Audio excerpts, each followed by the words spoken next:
Test, test, test, test. Council colleagues, we ready to begin? Yes, sir. All right.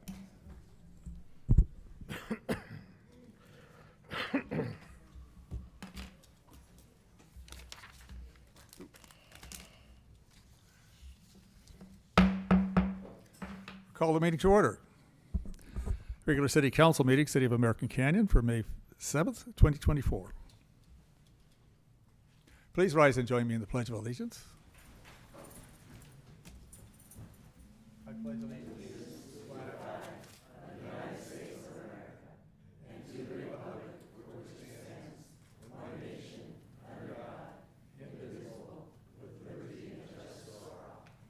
Thank you.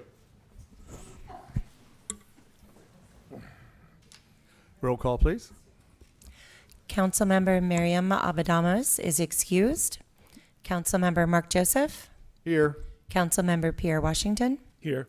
Vice Mayor David Oro. Here. Mayor Leon Garcia. Here. Move on in our agenda to report on closed session, confirmation of reportable action. Mr. Ross? Mr. Mayor, members of the council, members of the public, you convened an open session at 5:31 p.m. and after ascertaining that there were no public comments on the matters agendized for closed session consideration, adjourned to closed session at 5:32 p.m. You concluded at 6:32 p.m. and with respect to each of the matters agendized for closed session consideration, there will be a written report consistent with the provisions of Government Code Section 54957.1b. That would conclude the report unless there are questions. Any questions from council members? No, sir. Seeing none, thank you, Mr. Ross. We'll move on this evening. We have a number of wonderful proclamations to make this evening, so I'm very happy everybody's attending here. Thank you very much for being part of this.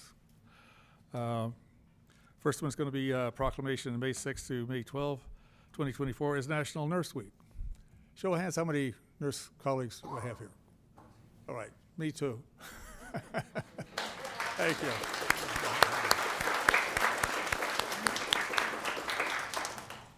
Thank you for taking the time to celebrate this week with us.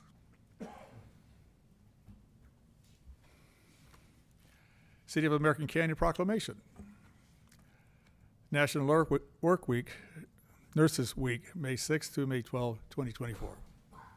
Whereas, nurses are the heartbeat of healthcare, tirelessly dedicating their skills, compassion, and expertise to enhance the well-being of individuals and communities worldwide. And whereas throughout history, nurses have been at the forefront of providing comfort, care, and healing during times of crisis, demonstrating resilience, courage, and unwavering commitment to their patients.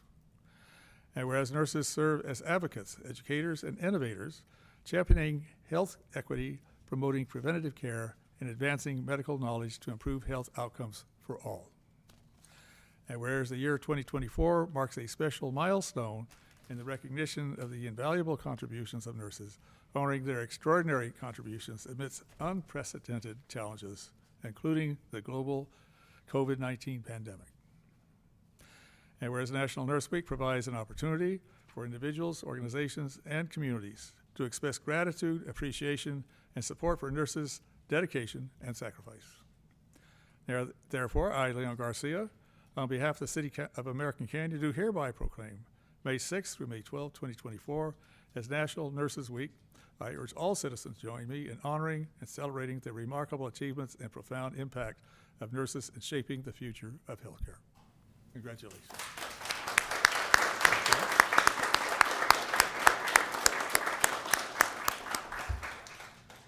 We have someone to receive.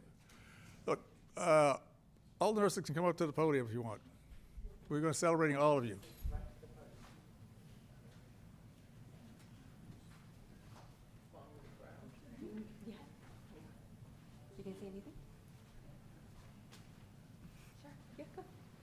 Now, if we really had what American Canyon delivers in the way of nurses, we'd have an empty neighborhood right now, probably half the city. but thank you for being here this evening. Hi, everyone. I'm Lourdes Moldry. I'm president-elect for Philippine Nurse Association of Northern California.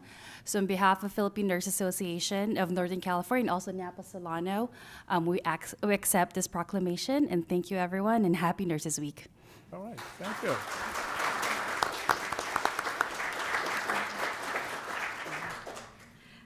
Good afternoon, everyone, and I'm Mary Jane Salo. I'm the president for NAPA, Philippine Nurses Association of America, Napa Solano. And thank you for the proclamation, and thank you for all your support.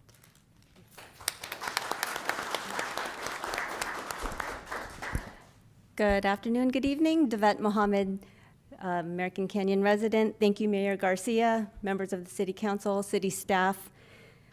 It's an honor to stand before you today as we commemorate National Nurses Week, a time to recognize the invaluable contributions of nurses like us.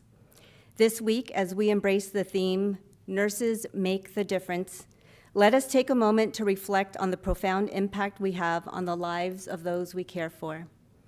Whether in hospitals, clinics, schools, or homes, our dedication to compassionate care shapes the fabric of our communities. To my fellow nurses, I extend my deepest gratitude for your unwavering commitment and tireless efforts. You are the heart and souls of our community, and your work does not go unnoticed or unappreciated. Thank you.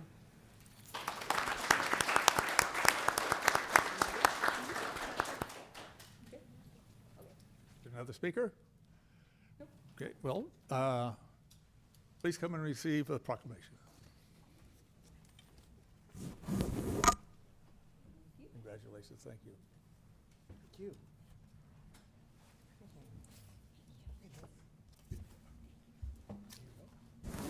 Thank you, congratulations.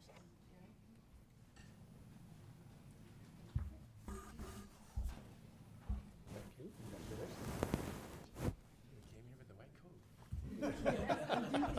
congratulations. Should have a stethoscope over your shoulder. Congratulations.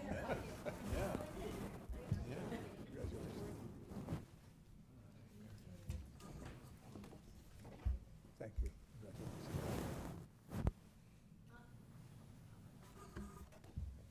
Thank you. Congratulations.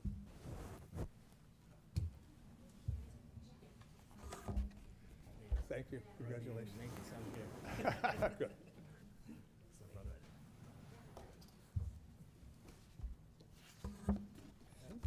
Thank you. Congratulations. Okay, so we'd like to have everybody in front. We're going to do a photo op moment. Please come and join.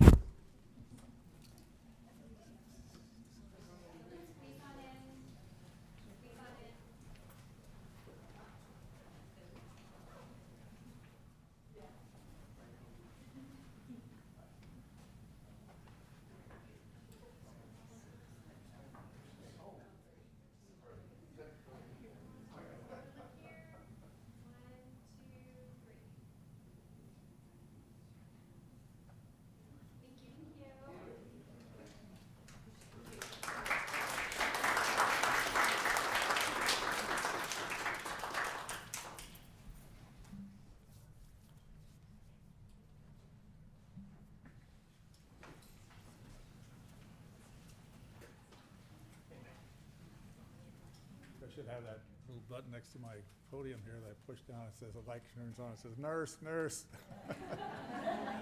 I don't know. Can't begin to count the bazillion times I've had to address those for the good of everyone. All right. Moving on.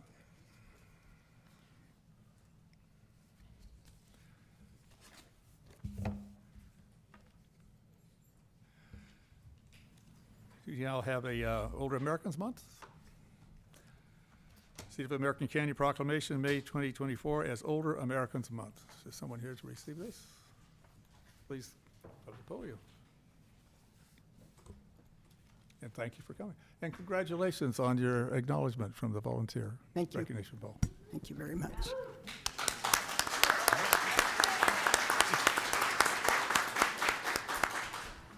I can tell you're very much a person who works from the heart.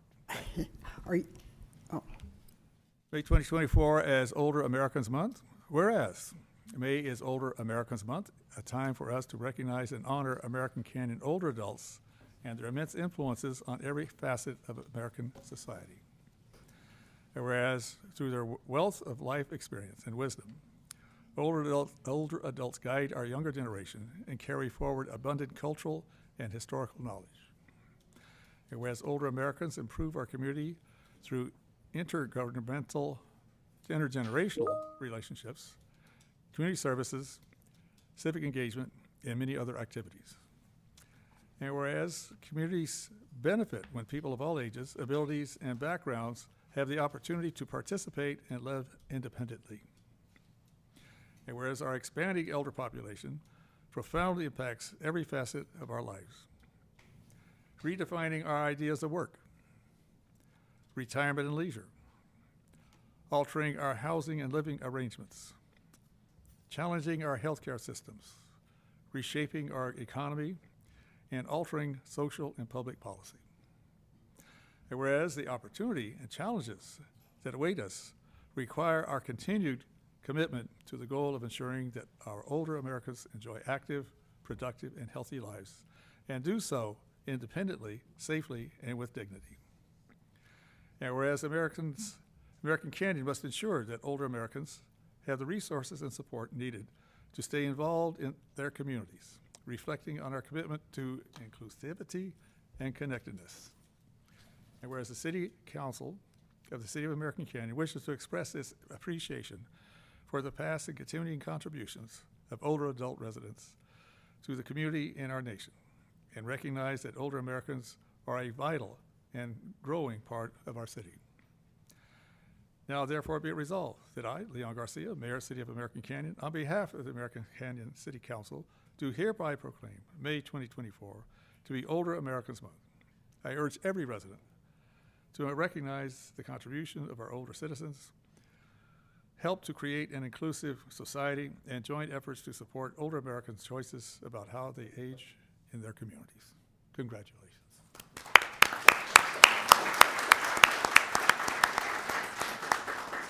Yes.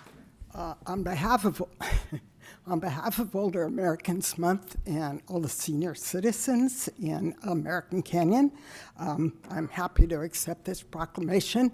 We have about 10% of our population is 65 and older, but if you look at 50 and older, which is what AARP does, then it's about 32% of the population, or almost 1/3.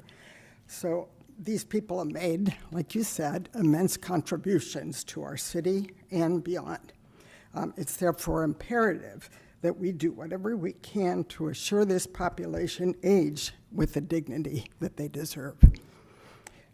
We're happy that the council recognizes the positive impact that seniors have made on our community and look forward to an increase in services offered to them, all those people, all those 32%. So again, thank you very much for this award on behalf of all of us seniors. So it's much appreciated. Thank you.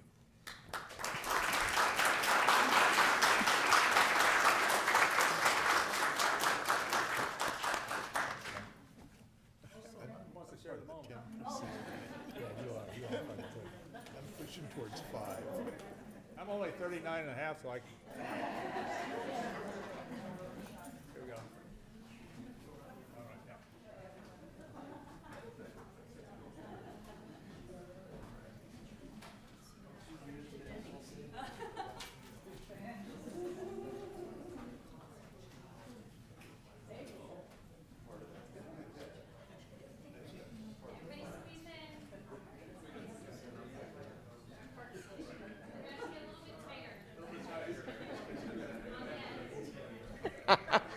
I'm sorry. I'm not feeling well. To go.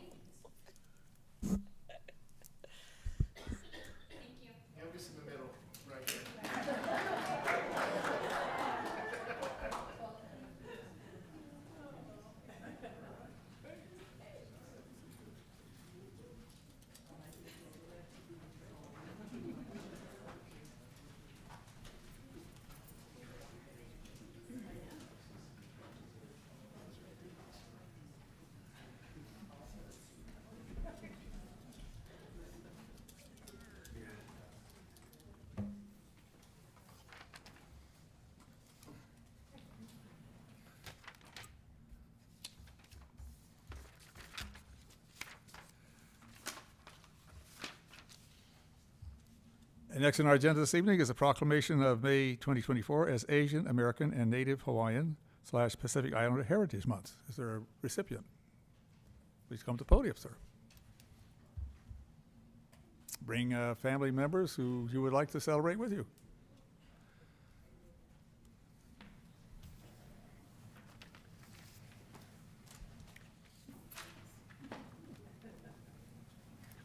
All right. City of American Canyon Proclamation, May 2024, Asian American and Native Hawaiian Pacific Islander Heritage Month.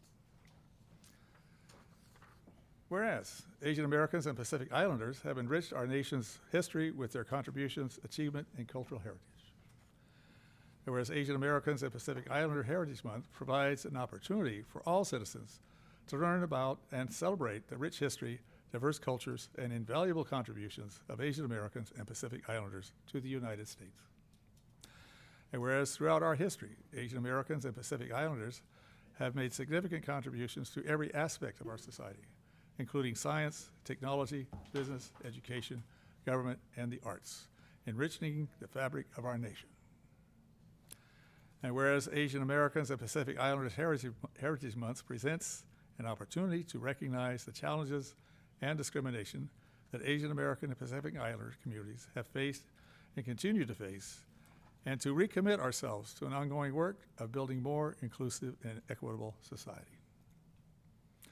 And whereas our community is made stronger and more vibrant by our diversity, and we celebrate the myriad of cultures, languages, and traditions and histories of Asian American and Pacific Islanders that contribute to the tapestry of our shared American identity.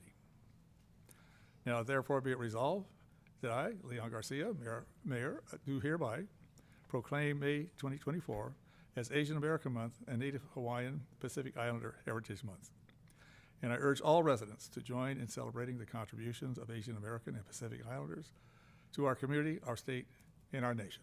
Congratulations.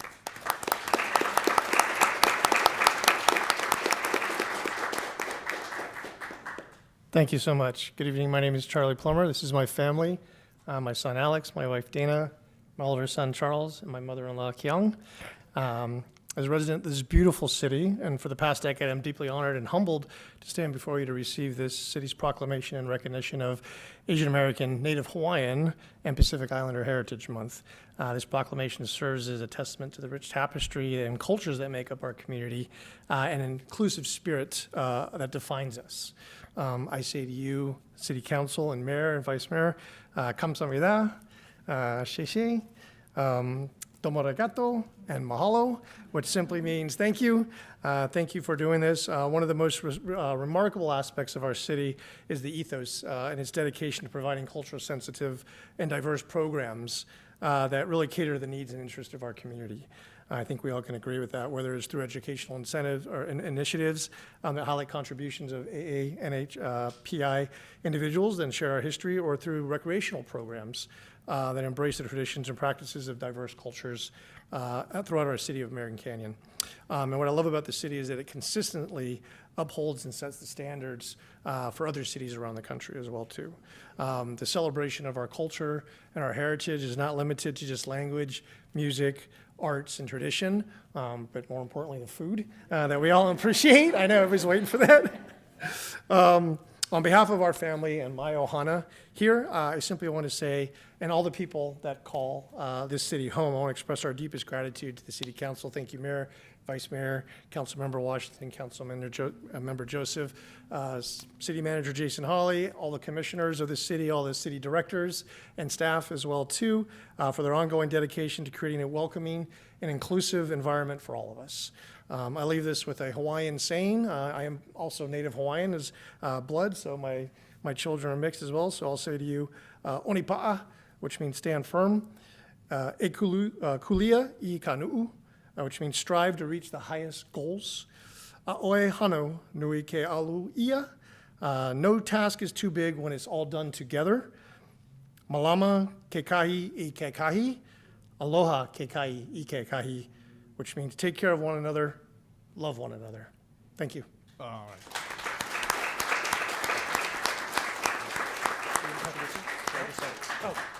My son Alex would like to say a few words. Please do. I wanted to take this moment to thank the City Council and the city leaders who help guide and secure business licenses for all the youth entrepreneurs.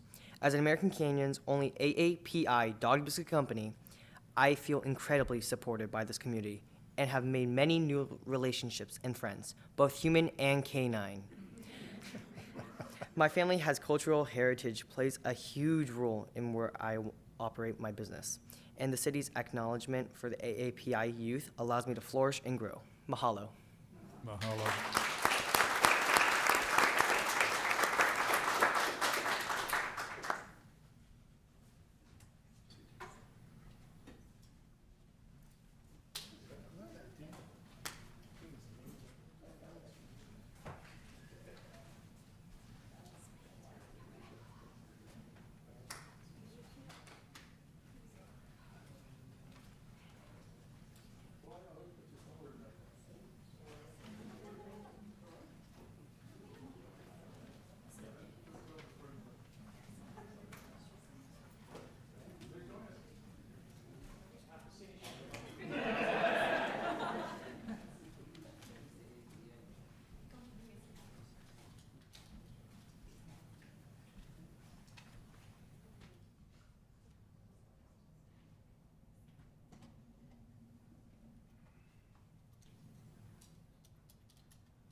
Next on the proclamation this evening is the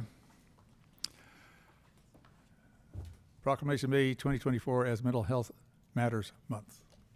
The recipient? Thank you, sir. Yes, please come to the podium.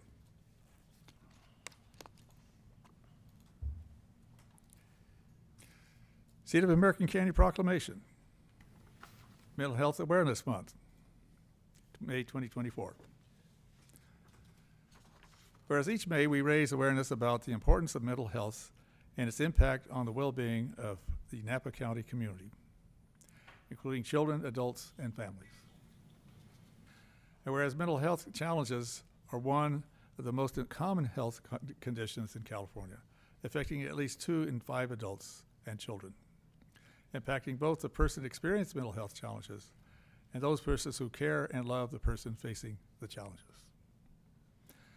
Whereas in Napa County, 438 elementary school students, 839 middle school, junior high school students, and 3,785 high school students received universal mental health screening through Mental Health Student Services Act, that's MHASSA, funding and administered by the Napa County Office of Education. In partnership with the Napa County, through our Health and Human Services Agency, from August 1, 2023 to January 31, 2024, for a total of 5,062 students. That's a big number. Yeah. And whereas Napa County Health and Human Services Agency Behavioral Health Division served over 1,645 unique clients in fiscal year 22-23, ensuring those served receive high-quality mental health services. And whereas it is critical that we create a community in Napa County wherein everyone feels comfortable seeking support and prioritizing their mental health and well-being. And whereas we encourage friends, relatives, neighbors, and all people in our community to learn the signs and support those who are struggling and assist them in seeking services available. Now therefore be it resolved that I, Mayor Leon Garcia, on behalf of the City of American Canyon, do hereby proclaim the month of May 2024 is Mental Health Awareness Month. We call upon all members of our community, private businesses, nonprofit groups, clubs, and associations to be allies for individuals with mental health illness and to take action to strengthen the mental health of our community. Above all, let us collectively ensure that all children and adults experience mental health challenges are treated with the compassion, respect, and understanding they deserve. Thank you. Thank you.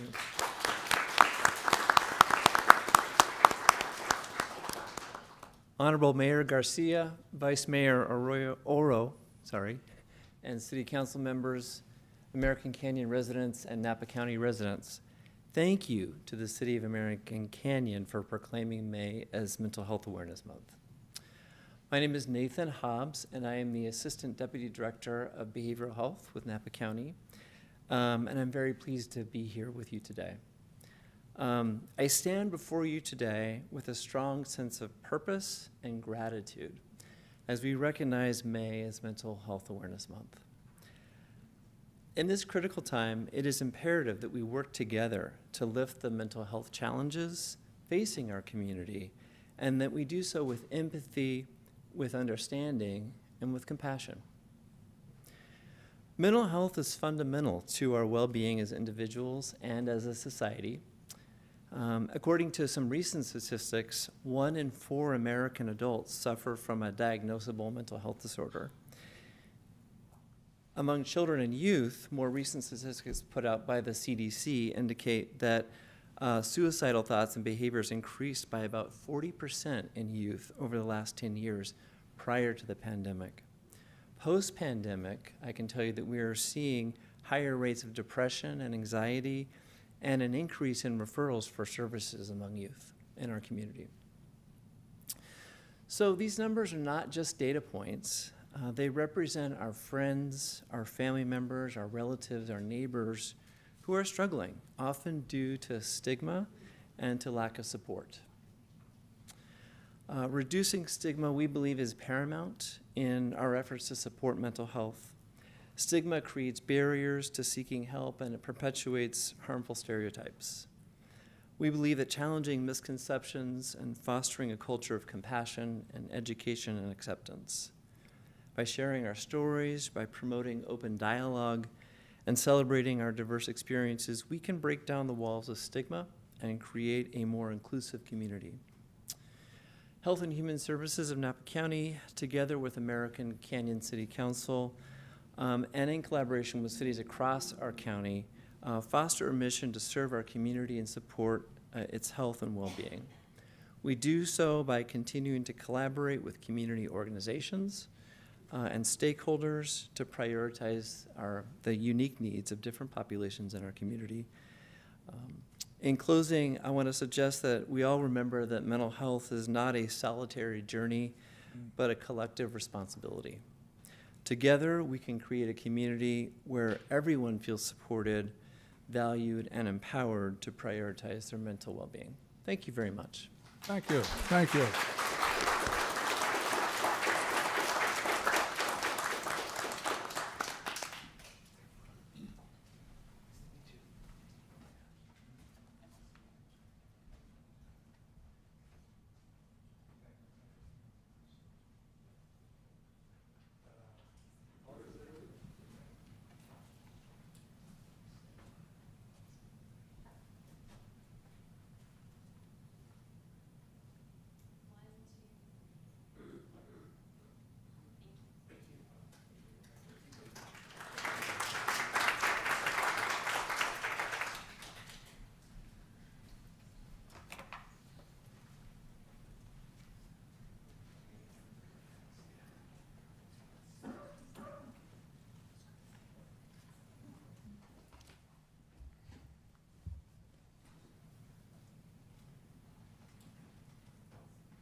Next this evening, we have a proclamation on Historic Preservation Month.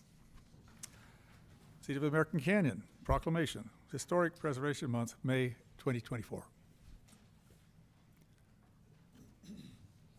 good to have you here this evening. Thank you. Thank you. Whereas the National Historic Preservation Act of 1966 coordinates and supports public and private efforts to identify, evaluate, and protect America's historic, cultural, and archaeological resources. And whereas in 1973, May was designated as Preservation Month to raise awareness of historic preservation, instill national and community pride, promote heritage tourism, and highlight the social, economic, and environmental benefits of historic preservation. And whereas Napa County Landmarks celebrated its 50th anniversary this year, promotes appreciation and preservation of historic buildings, sites, and districts through educational programs, public policy, and research. And whereas Landmarks' efforts include public outreach for historic structures in American Canyon, such as the cement silos and post-war subdivisions.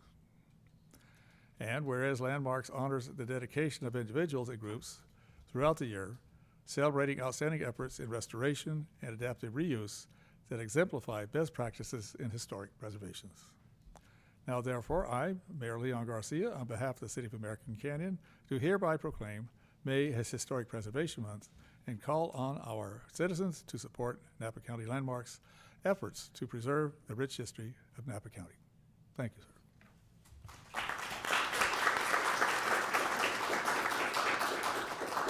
Thank you, Mr. Mayor and City Council. My name is John Sensenbaugh. I'm a board member of Napa County Landmarks, and it's a real honor and privilege to receive this proclamation from you tonight. May is the National Historic Preservation Month, not just locally here, but nationally. And we at Landmarks, as you mentioned, are celebrating our 50th anniversary this year. And we're being quite busy this year, too, as it were. Sunday, we were a sponsor for the Bike Fest in Napa, and we led a tour of bicyclists through one of our historic districts in Napa with one of our council members, Bernie Navarez, giving a talk along the way. We went to the Abajo district. I don't think I pronounced it right, but Abajo district of Old Napa. Later on this month, several of our board members and friends will be attending the California Preservation Conference in Los Angeles, and several of our board members will be leading a session down there discussing the adaptive reuse and repurposing of the Napa Health and Human Services buildings over on Old Soma Road. It's a success story that we're very proud that we've been leading, and the ground hasn't been dug yet, you haven't turned a spade yet, but it's in the works, it will be happening, and we're very proud of that, and like I say, we'll be leading a session talking about that with fellow preservationists from all over the state of California. Later on this month, we're going to continue a tradition and pass out 1,500 coloring books to all the third graders throughout Napa Valley. And these coloring books will have features of historic buildings and sites throughout our valley. And included in these coloring books are a teacher's guide to lead in classroom discussions for these young students. And finally, I just want to mention that since 2019, we've given out over $44,000 in scholarships to Napa Valley high school graduates, and this year is no exception. We're going to be delivering 12 lucky kids with a scholarship, including one soon-to-be graduate here from American Canyon High. So we're very proud of that. So again, I appreciate this recognition, the importance of preservation and adaptive reuse of our older buildings. And on behalf of Napa County Landmarks, I thank you very much for the proclamation. Thank you for the work you do, sir. Thank you.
And next, we have National Building Safety Month.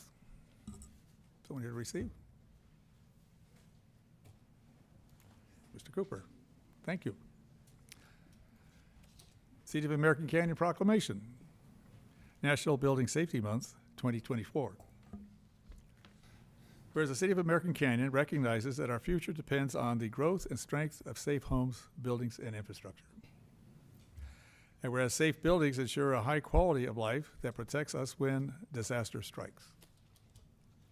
And whereas building safety depends on the devotion of many committed professionals in public and private sectors, including building officials, permit technicians, plan check engineers, civil engineers, building inspectors, code enforcement officers, planners, fire prevention officials, architects, engineers, builders, tradespeople, design professionals, laborers, plumbers, and construction and industry support staff and manufacturers.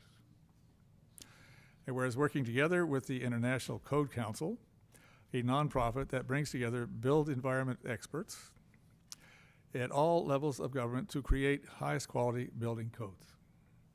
And whereas modern building codes provide comfortable, energy efficient environments that safeguard people from natural hazards such as hurricanes, snowstorms, tornadoes, wildland fires, floods, and earthquakes. And whereas National Building Safety Month reminds everyone that our largely unknown building safety protectors assure that building essentials to our prosperity are safe, sustainable, and affordable. And whereas Mission Possible, the theme for Building Safety Month 2024, encourages all of us to raise awareness about building safety and on personal, local, and global scale. Now, therefore, be it proclaimed that the City of American Canyon joins the nation in recognizing the month of May 2024 as National Building Safety Month. Thank you, sir.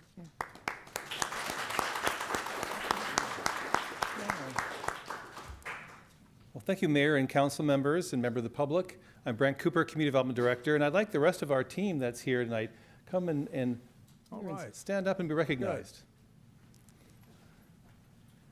I wanted to introduce some of the members of our building and safety team here. They're here tonight. We have Joshua Anderson, contract building official. We have Laura Welch, permit technician. Tiffany Ford, code enforcement officer. Sam Zaki, he's also a building official. And we have Nicole Hall, does the administration for the building and safety. We have other members of the team that aren't able to be here tonight. Well, thank you for being here tonight.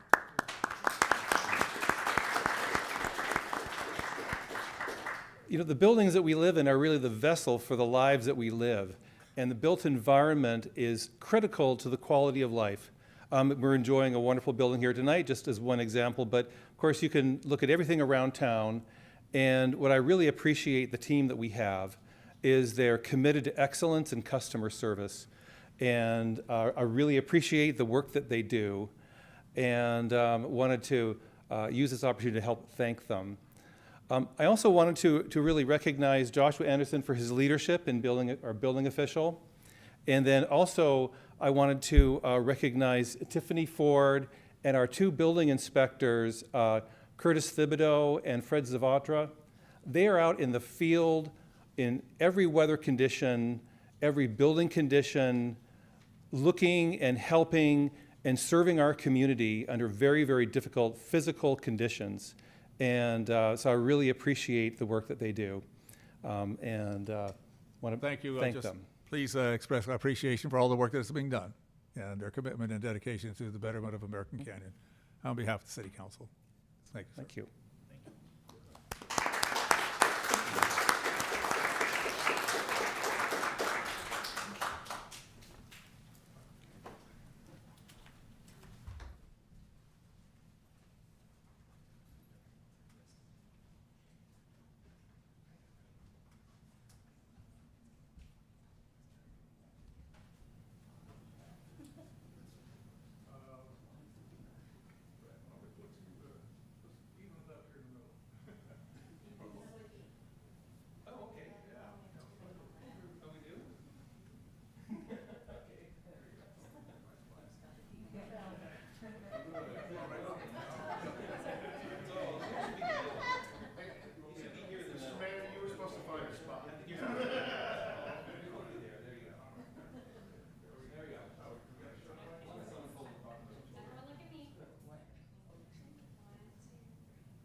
Onto that.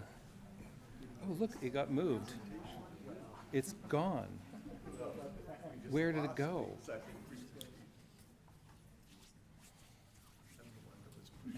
It was here this afternoon.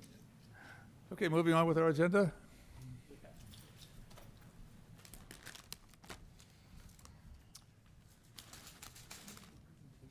Presentation this evening on Cal Green Building Code, Tier 1 and 2.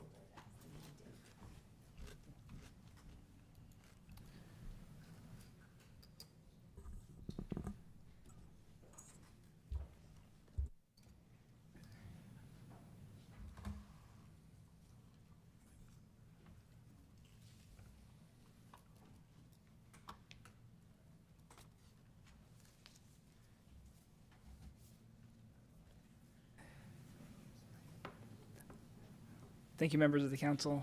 Thank you, City of American Canyon, for having me today.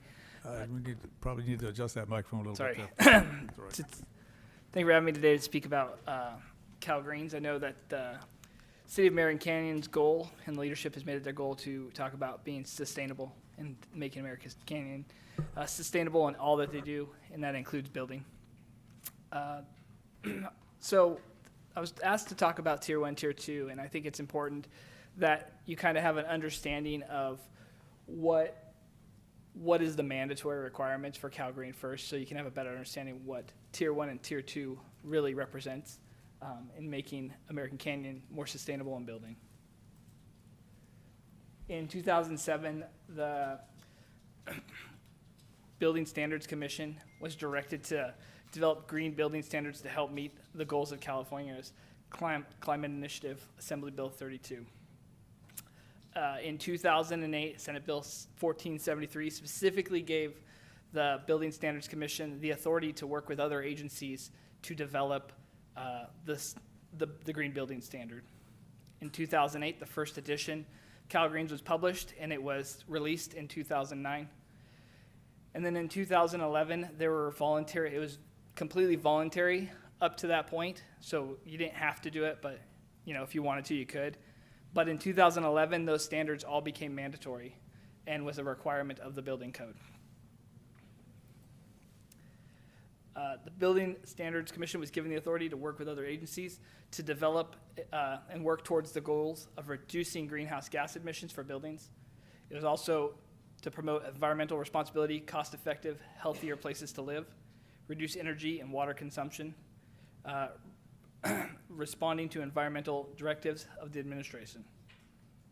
In the Cal Greens, it established 5 categories, or 5 divisions, and in those 5 divisions were planning and design, how we develop our cities, how things are placed within the cities, and what is needed for each building in order to make it sustainable. It also dealt with energy efficiency. It also dealt with water conservation, material conservation and resource efficiency, recycling, materials we use, what's in them, and then environmental quality, also the products we use and we construct and build with. The code consists of the following categories within that. They were created 5 categories. Residential mandatory. These are the requirements for every residential house or unit. Non-residential mandatory. Residential voluntary measures, which are your Tier 1 and Tier 2 measures. Non-residential voluntary measures, which was Tier 1, Tier 2. And then voluntary standards for the health facilities. That kind of had its own category. In the residential mandatory measures included things such as stormwater drainage, retention during construction. All the houses are equipped with EV raceways to make it easier to put a electric vehicle charger within your house without having to do major construction. It was already prepared for that. 10% of parking shall be EV. This is for your multifamily homes such as Napa Cove, Lemos Point, some of those. They will require to have 10% with 20 or more units. Water conserving fixtures. The faucets we use, this came about through a Senate bill as well, that faucets are replaced and be energy water conserving. So all new houses have to have this, and depending on the size of remodels or additions, Those fixtures would require to also be conserving. Oh, it's not working here, sorry. Waste management, recycle of construction materials was also a requirement in the mandatory. Buildings with 5 or more dwelling units, they need to provide a location for recycling. This goes kind of in the planning, right? When we have multifamily homes, other than just having trash, where can they put their recyclables? Can they recycle? It became a mandatory measure for these things. And then provide materials provided for construction meet the volatile organic compound limits.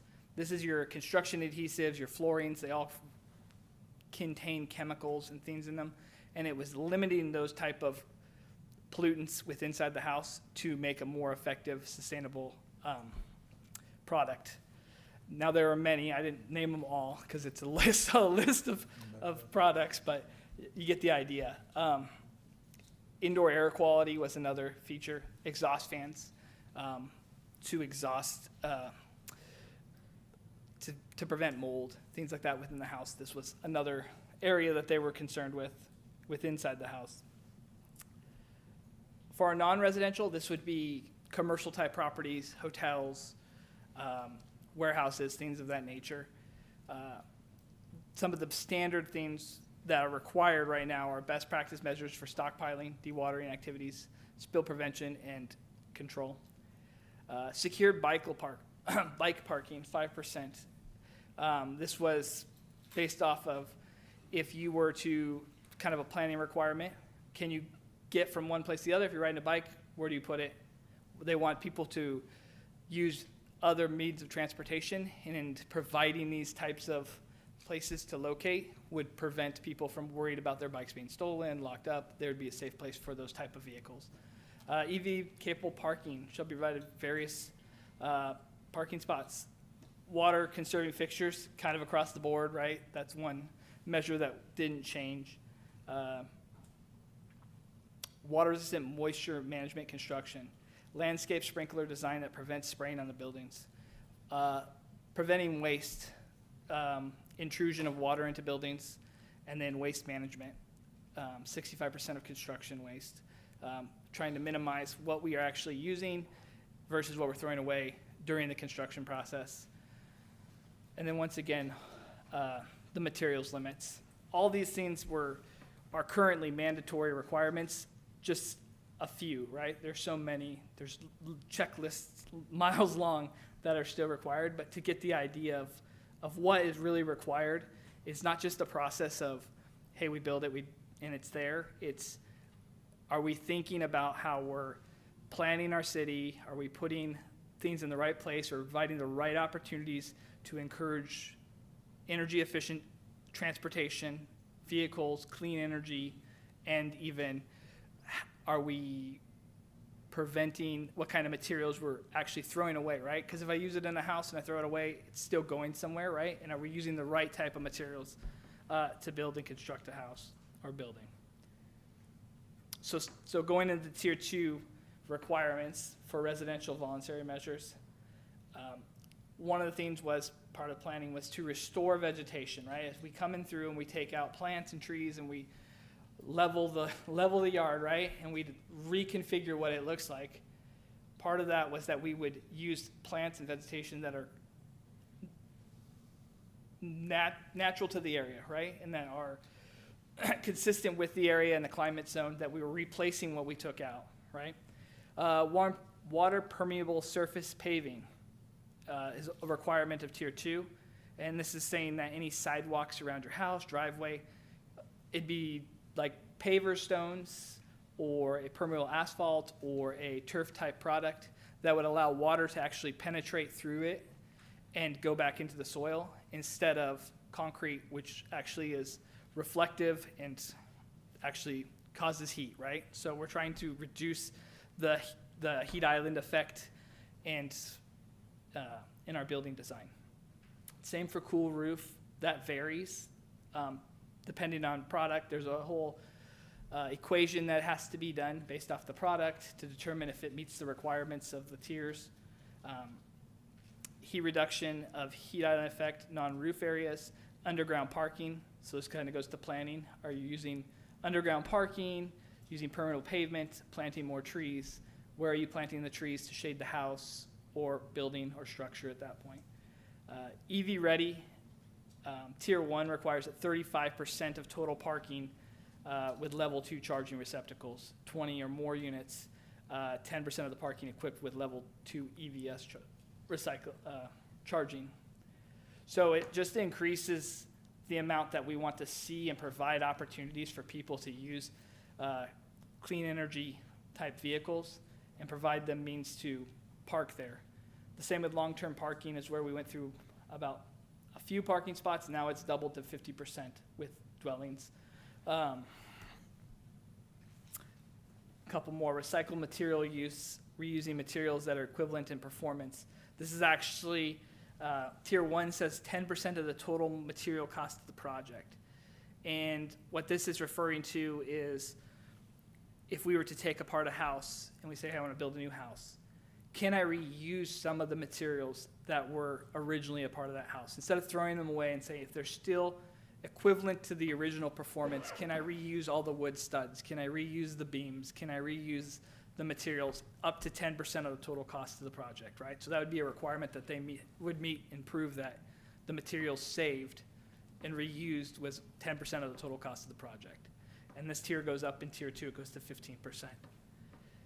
Construction waste reduction, tier 1, the minimum is 65%. That is getting diverted either to recycling or salvage for reuse or repurpose somewhere else, but is designed to work in Recology would track this and give a report to say this is how much they've supplied, here's what they've recycled, and this would be a requirement of them. Currently, this is only a voluntary measure, but if enacted or required per ordinance, then yes, they would have to show proof that they are recycling to these percentages. Non-residential measures, they're kind of the same, right? Just greater in the same regard. They just raise the bar. So just a few: designated parking for clean air vehicles.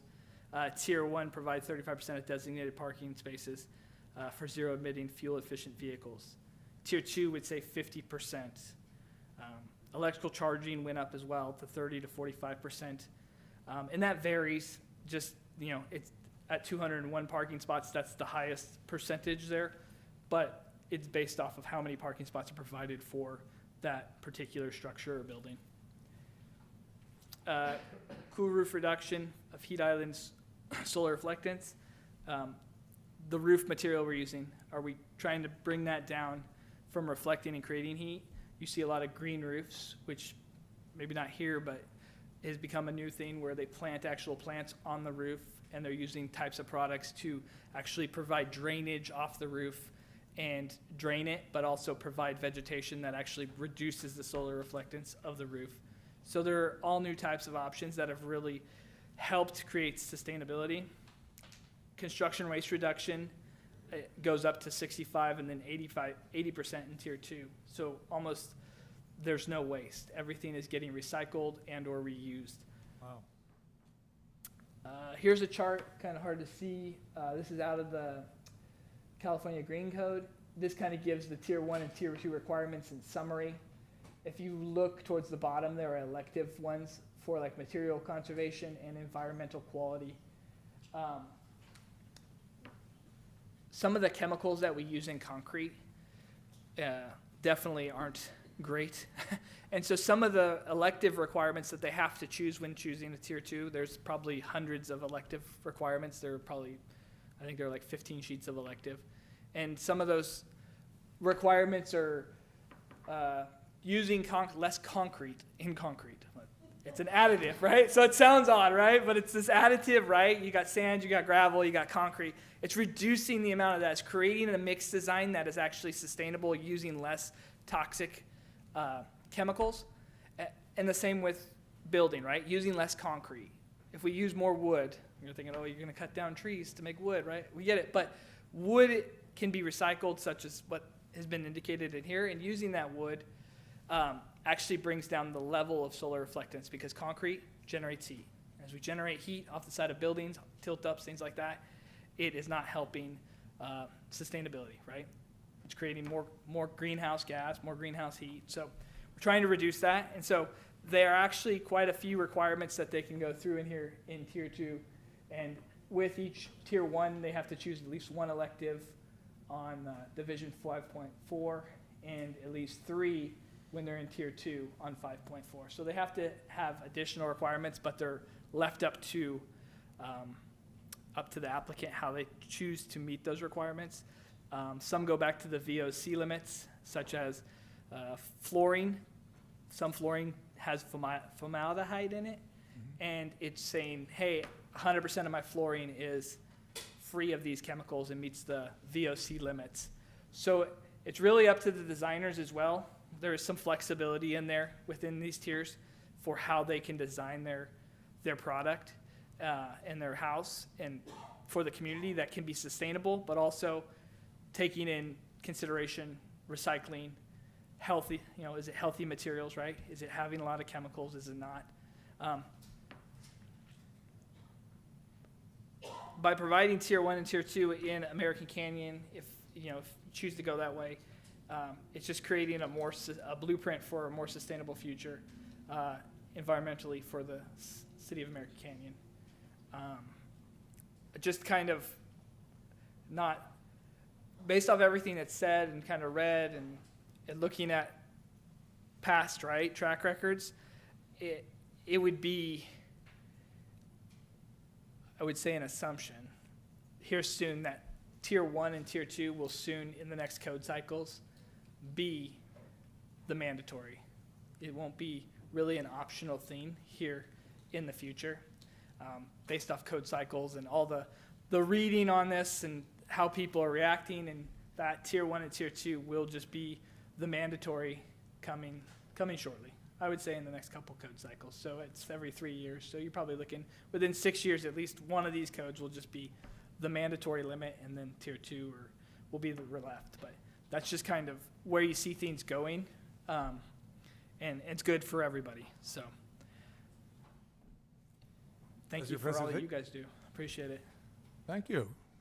Thank you for the presentation. It's very interesting. I know probably Councilmember Joseph has a few comments as well. We serve on the Climate Action Committee for Napa County, and this is the type of subject matter that, because every jurisdiction is present at that. Right. It's the type of information we need to share. I think he would agree as well. Councilmember Joseph. Yes, thank you for the presentation, and the mayor is right.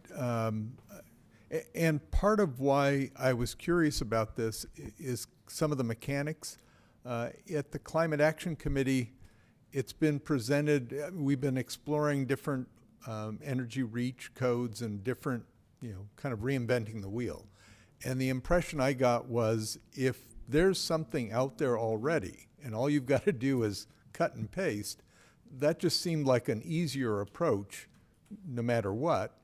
And secondarily, we were told that trying to come up with your own strategies, you then have to submit it to the California Energy Commission, and there's this whole level of administrative review. So it just struck me that if there's something out there that gets us pretty much where we want to go, and all we have to do is adopt it, that just seemed like an easier approach. And so I just wanted to learn more about it and ask this follow-up question.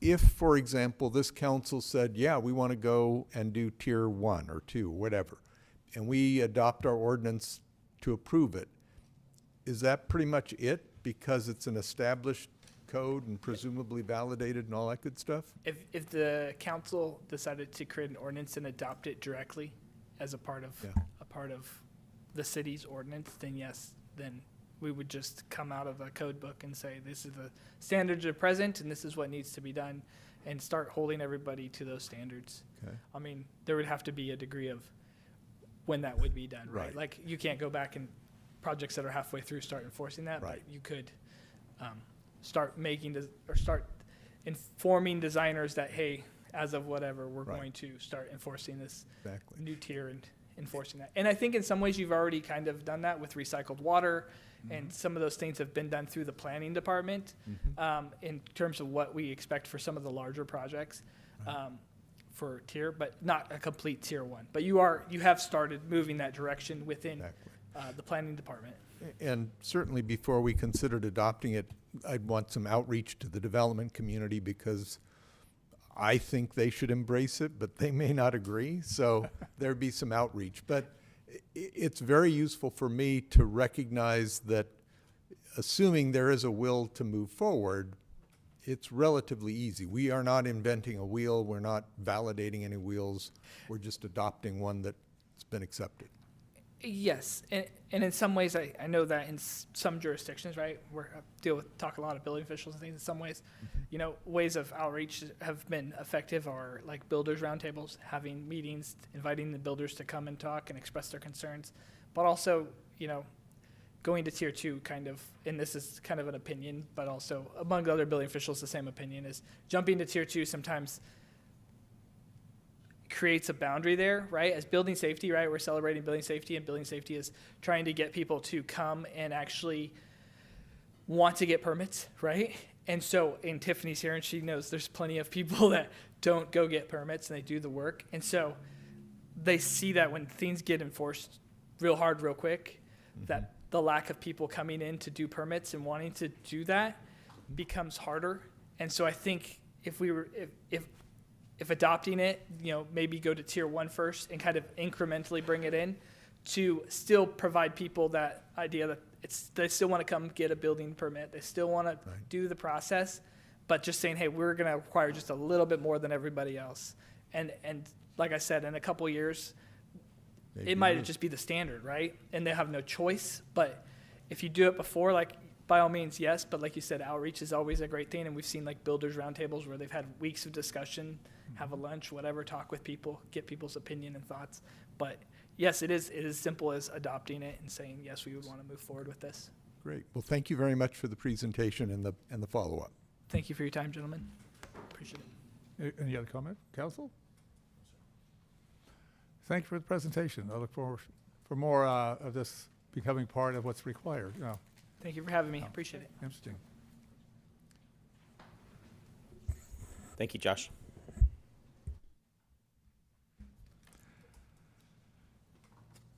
Okay, we're moving on with our agenda. We have public comment at this time on any item not on the agenda. Anybody, do you have any speaker cards? I do. I have Yvonne Biginski.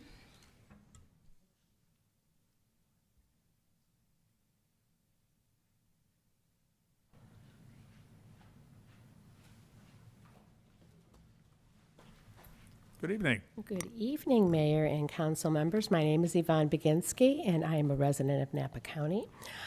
I am glad I'm here today. I enjoyed seeing that presentation, especially appropriate with what I wanted to talk a little bit about today, and the concrete issue, which is I didn't realize that concrete is one of the biggest contributors to carbon in the entire world. And I did a lot of research on this on a project, and I was shocked to see how much concrete we're still using.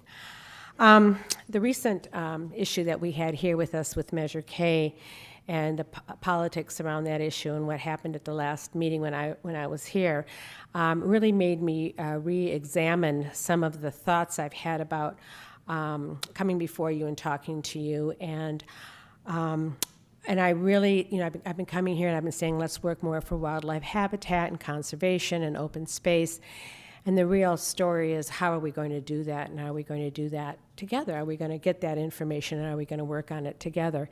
After our meeting, I did call Buzz Oates personally and had a conversation with them regarding what can we do? What can we do to make it better for the wildlife on that property?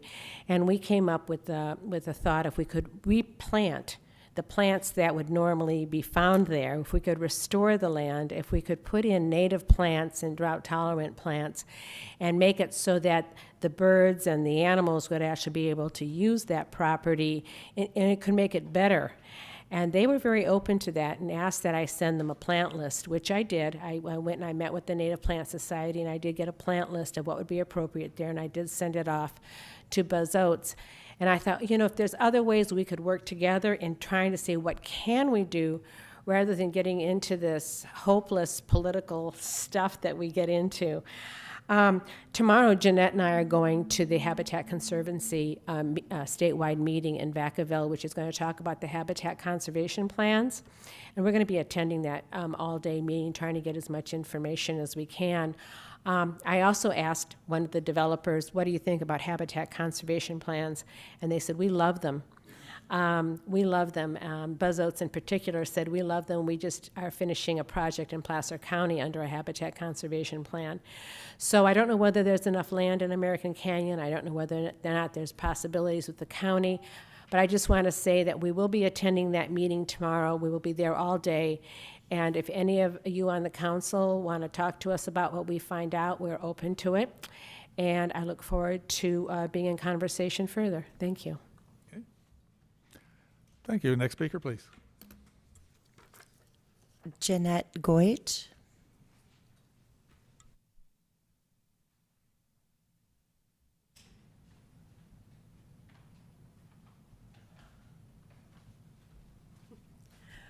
Good evening. Good evening, Mayor Garcia and City Council. I just have a few comments. My name is Jeanette Goyech. I live in American Canyon. First of all, I want to thank Yvonne Baginski and all the folks that come from Napa when they did to work on environmental issues here. I, as a citizen here, appreciate their hard work. I still have to express myself about the Measure K. I wish that had come to a vote for the people.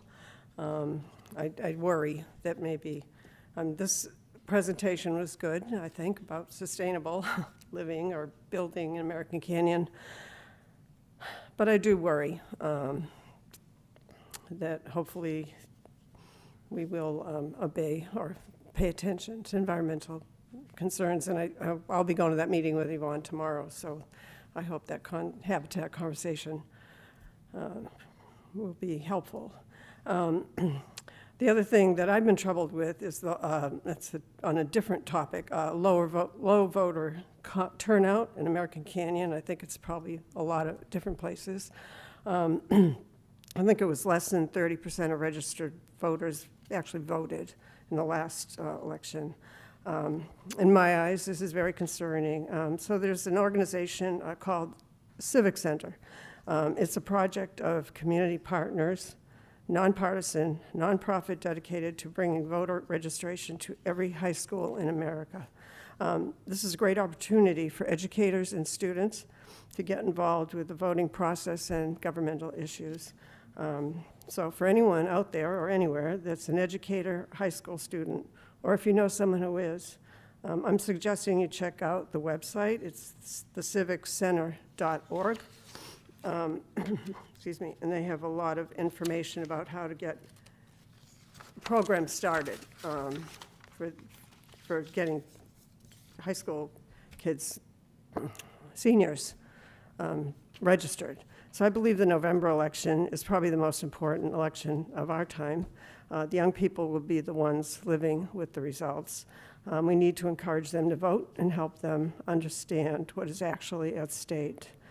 And I think there are some people here talking about the pool reopening, and I saw in the news today that it should be, so I hope so. Thank you. All right. I didn't want to cut you off. You had a minute more. All right, another card? I have no other cards. I do have hands raised online. Okay. Unless anyone... Oh, we'll get to the, in the audience. Okay.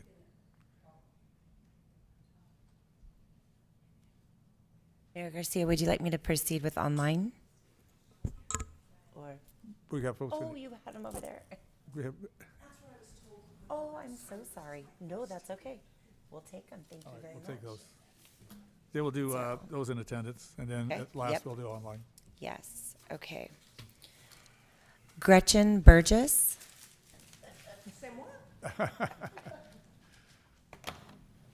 Hello, I'm Gretchen Burgess. I'm a Kiwanian. I'm also a scouter, and I have volunteered for well over a decade with the Silverado Cub Scout Day Camp. And I've spent the majority of my time here in the parks of American Canyon providing a week-long day camp to children, both boys and girls, in elementary school between the ages of 5 and 10 years. And my only payment for all this years of service has been the smiles of the children that, I get to work with every year.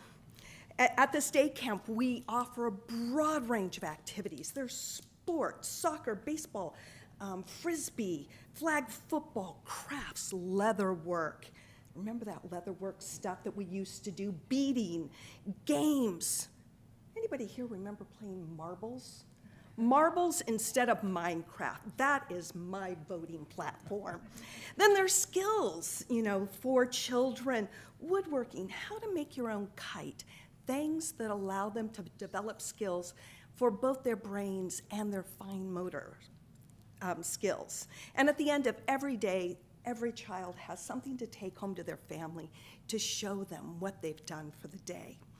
At a time when camp costs are skyrocketing all over our nation, we are working in the Silverado District, which includes American Canyon, to keep the costs of day camp down.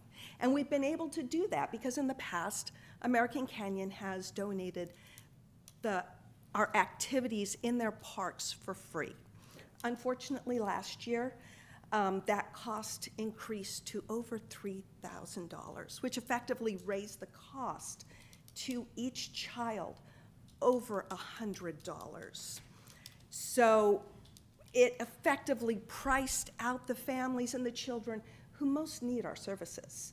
Because as a Kiwanian, I know we're all here making the world a better place, one child at a time.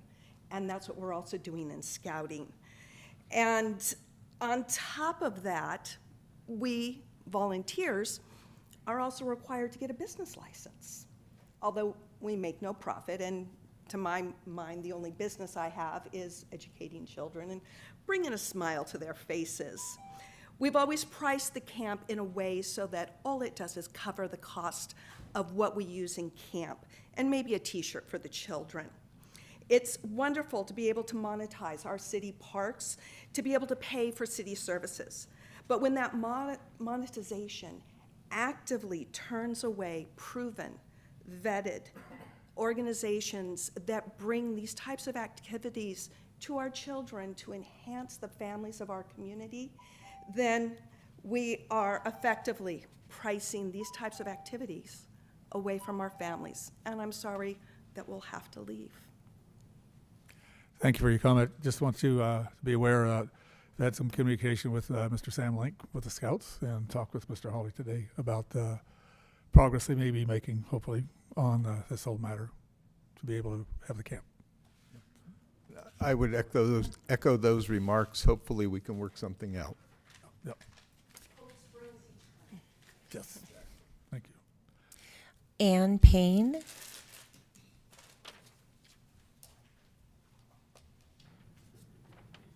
Good evening, Council, Mr. Mayor. Thank you so much.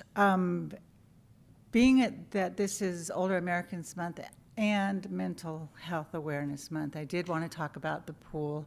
I did get the notification today that it's going to be open on the 20th. I hope so. I'm here as a citizen. I'm not wearing any other hat except for as a citizen of American Canyon, and I just wanted to let you know that for me personally, the water aerobics class has been a lifesaver, a literal lifesaver. And not having had it for the last 3 months has been really, really difficult. It's affected my mental health, obviously my physical health. And I just wanted to talk a little bit about the benefits of the socialization that the class offers and the physical benefits of the class. I mean, the mental health benefits for just being with my fellow swimmers are tremendous. We've formed a really nice group of friends. We even have a text group, and we're called Pool Partners. Thank goodness we've been able to stay in touch. So social engagement can keep the mind sharp, which goes to keep the body in better shape. The physical health benefits of socialization on older adults is, it involves some level of, just being with people involves some level of physical activity, which helps improve fitness.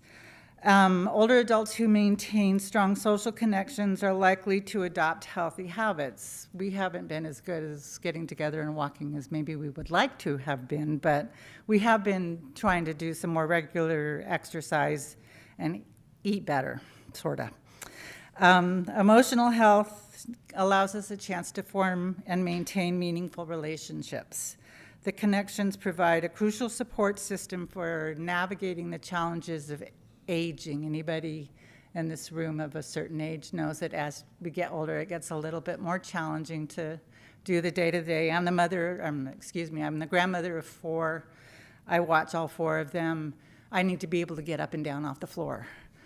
The water helps me tremendously. So I'm really hopeful that the pool will open on the 20th, and I appreciate you taking the time to listen to me. Thank you. And I have Tom's back.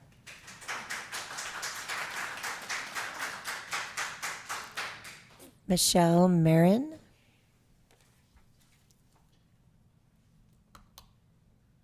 Good evening. Thank you for that proclamation for the Older Americans Act or month.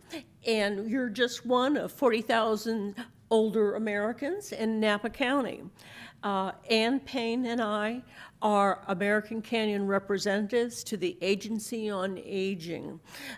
This agency was founded in 2018 under the Older Americans Act. It serves as an advisory, planning, advocacy capacity for older adults, the disabled, and caregivers. The key responsibility of the council is to seek advice from other senior organizations, elected officials, community at large, that impact older Americans. Now, we've just completed the 4-year area plan, and the priorities continue to be housing, availability, cost, home maintenance and safety, isolation, bridging that digital divide, accessible programs, and elder abuse prevention. Transportation, ride to medical appointments, errands, and social activities. Health, food exercise, falls prevention, and caregivers' needs. Now, this council does help fund through, in Napa, Molly's Angels, that provides telephone reassurance, and Ombudsman, it helps fund Providence Community Health Foundation, formerly Calabria Care, which is family care support, respite care, caregiver referral, case management, and elder abuse prevention.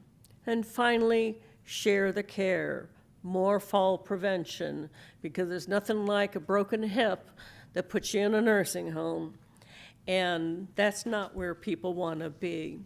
We meet monthly, both either in Napa or Solano County, and they also put out an Age Well newsletter. It's on the website. Next one should be coming up soon, including the topic, aging and sex.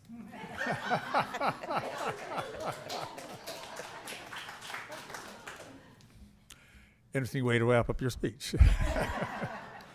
Thank you for what you do with the area agency. It's a very important topic. Thank you. Another speaker? I have no other speaker cards. I do have hands raised online. Okay. Do we have people in the audience who wish to comment? No? Okay, we'll go to online. Okay.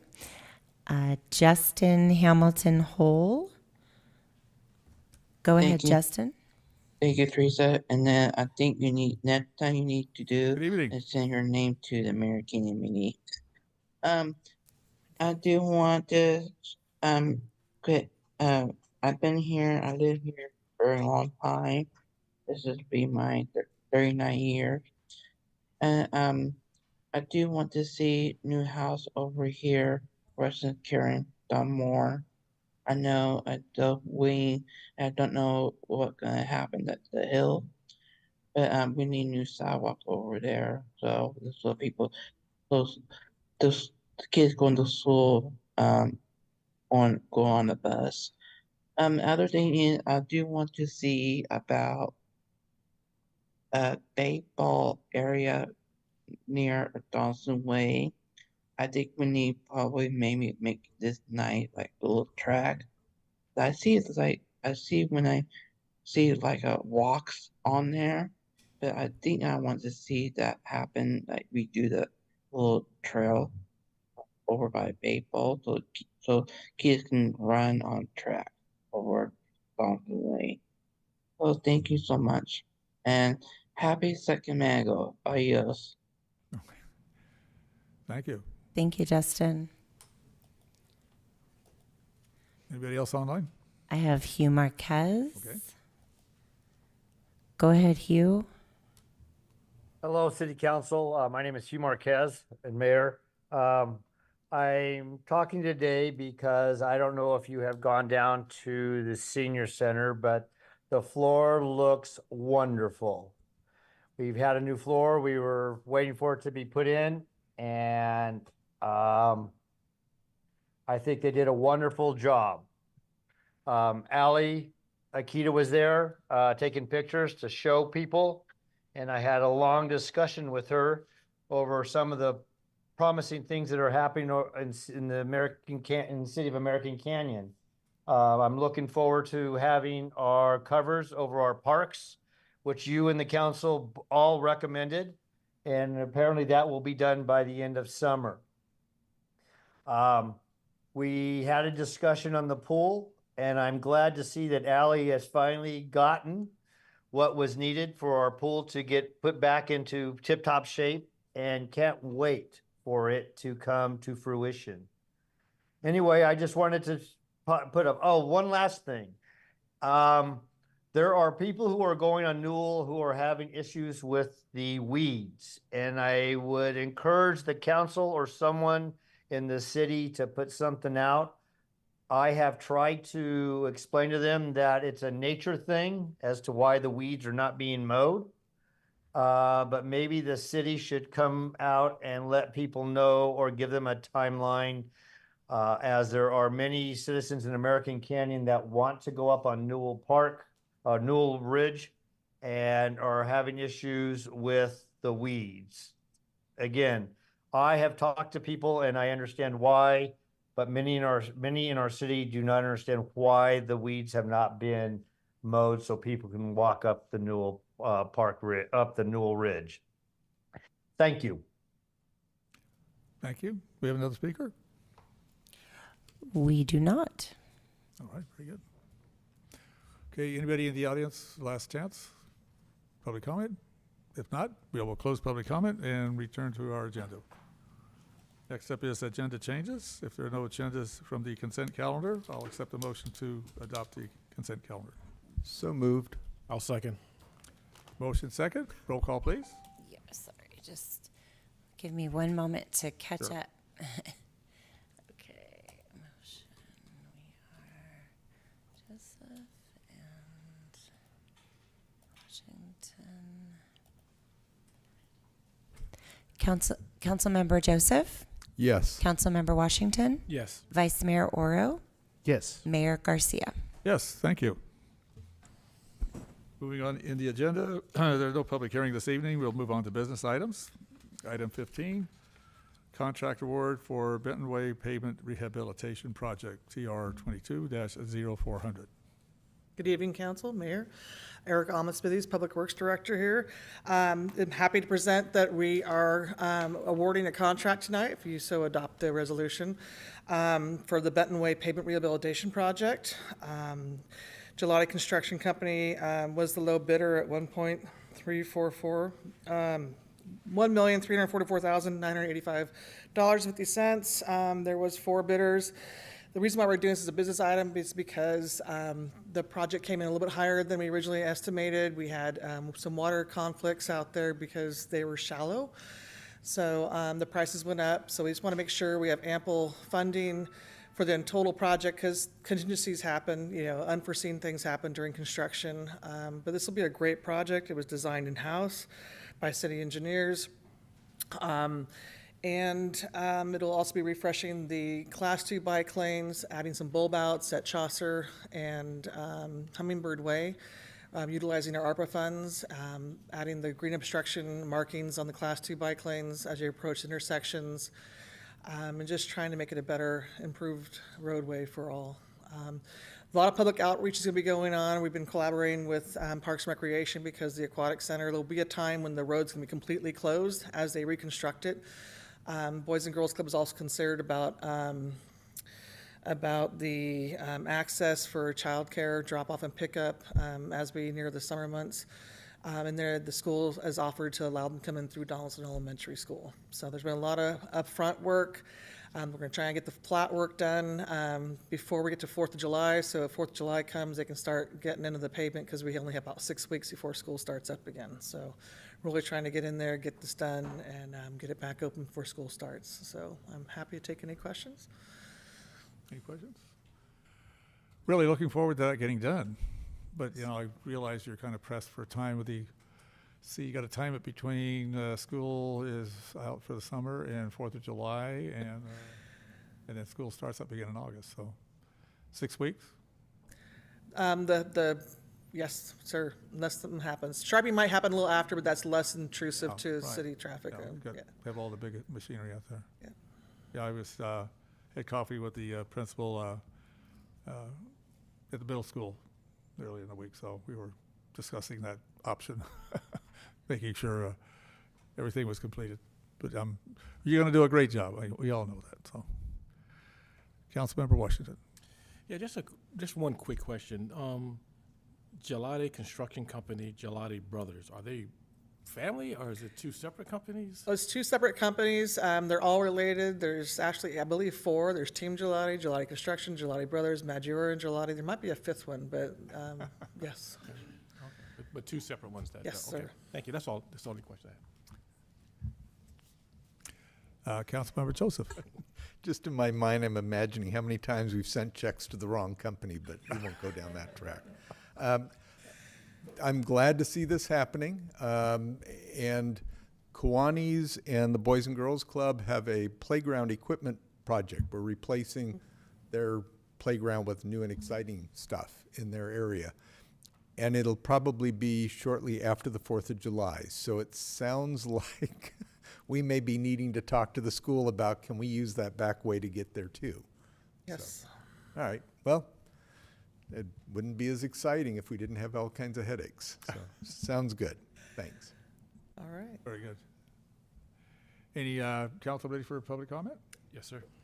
I do.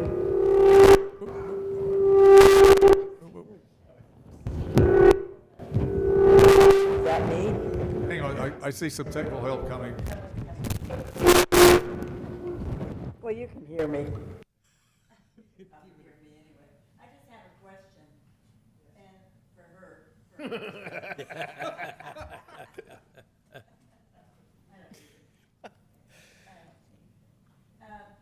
They're working on Hess Road, putting the pipe in, doing a good job. They're really busy.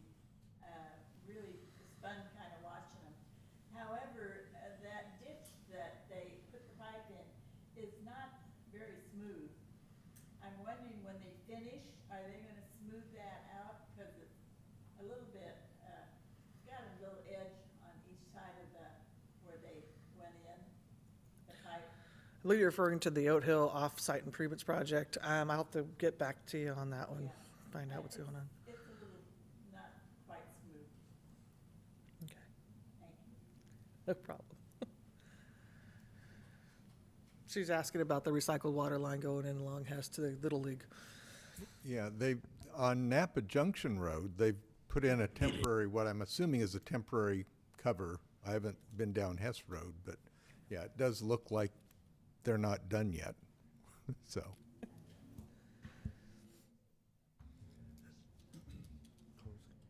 Okay.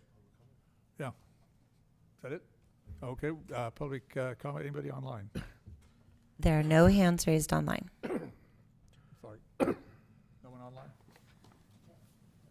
Correct. Okay, then we'll close the public comment and return to the board. Okay, if there's no public comment or other discussion by the council, I'll make a motion to adopt resolution number 2024. Next in order, a resolution of the City Council of the City of American Canyon, amending the FY 2023-24 capital budget and increasing the project budget, awarding a construction contract to Gelati Construction Company in the amount of, $1,344,985.50. I said that right. And 3, authorizing the Public Works Director to approve and execute contract change orders in an aggregate amount not to exceed the project budget in connection with the Benton Way Pavement Rehabilitation Project, TR 220400. I'll second. Motion second, roll call, please. Councilmember Joseph? Yes. Councilmember Washington? Yes. Vice Mayor Oro? Yes. Mayor Garcia? Yes, thank you, council. Next, item 16, engineers report for citywide LLAD fiscal year 2024-25. All right, good evening. We're here this evening requesting the resolution to initiate proceedings for preliminary approving the fiscal year 24-25 annual engineers report for the LLA District Zone 1, Zone 2, and Zone 3. That's the landscape and lighting assessment district assessments. For setting the meeting date for May 21st here at City Council Chamber for the public hearing. We did have a couple of pop-ups. It's not a big update other than we had a couple of pop-ups with Zone 1 and Zone 2, as they're the ones that have the most work going on, maintenance, and I shouldn't say that about Zone 3, but it has, it's more the older suburban areas. Zone 1, we had about a dozen residents show up and had some very good positive interaction with the group. Happy to hear about all the stuff that's going on around the city and in the park with some updates. The increase there recommendation is 6%. It's above the CPI of 3.67%. There's increases to our landscape, and we did a lot of work last year as far as updating Via Bellagio Park and putting in the new pour in place. They're still on the item to do some pruning. They were happy to hear that we did a citywide tree assessments, which is still underway. So which did not impact their budget directly. But the need for the increase is just to keep up with the rates as it's about a $25 a year increase, the 6% increase.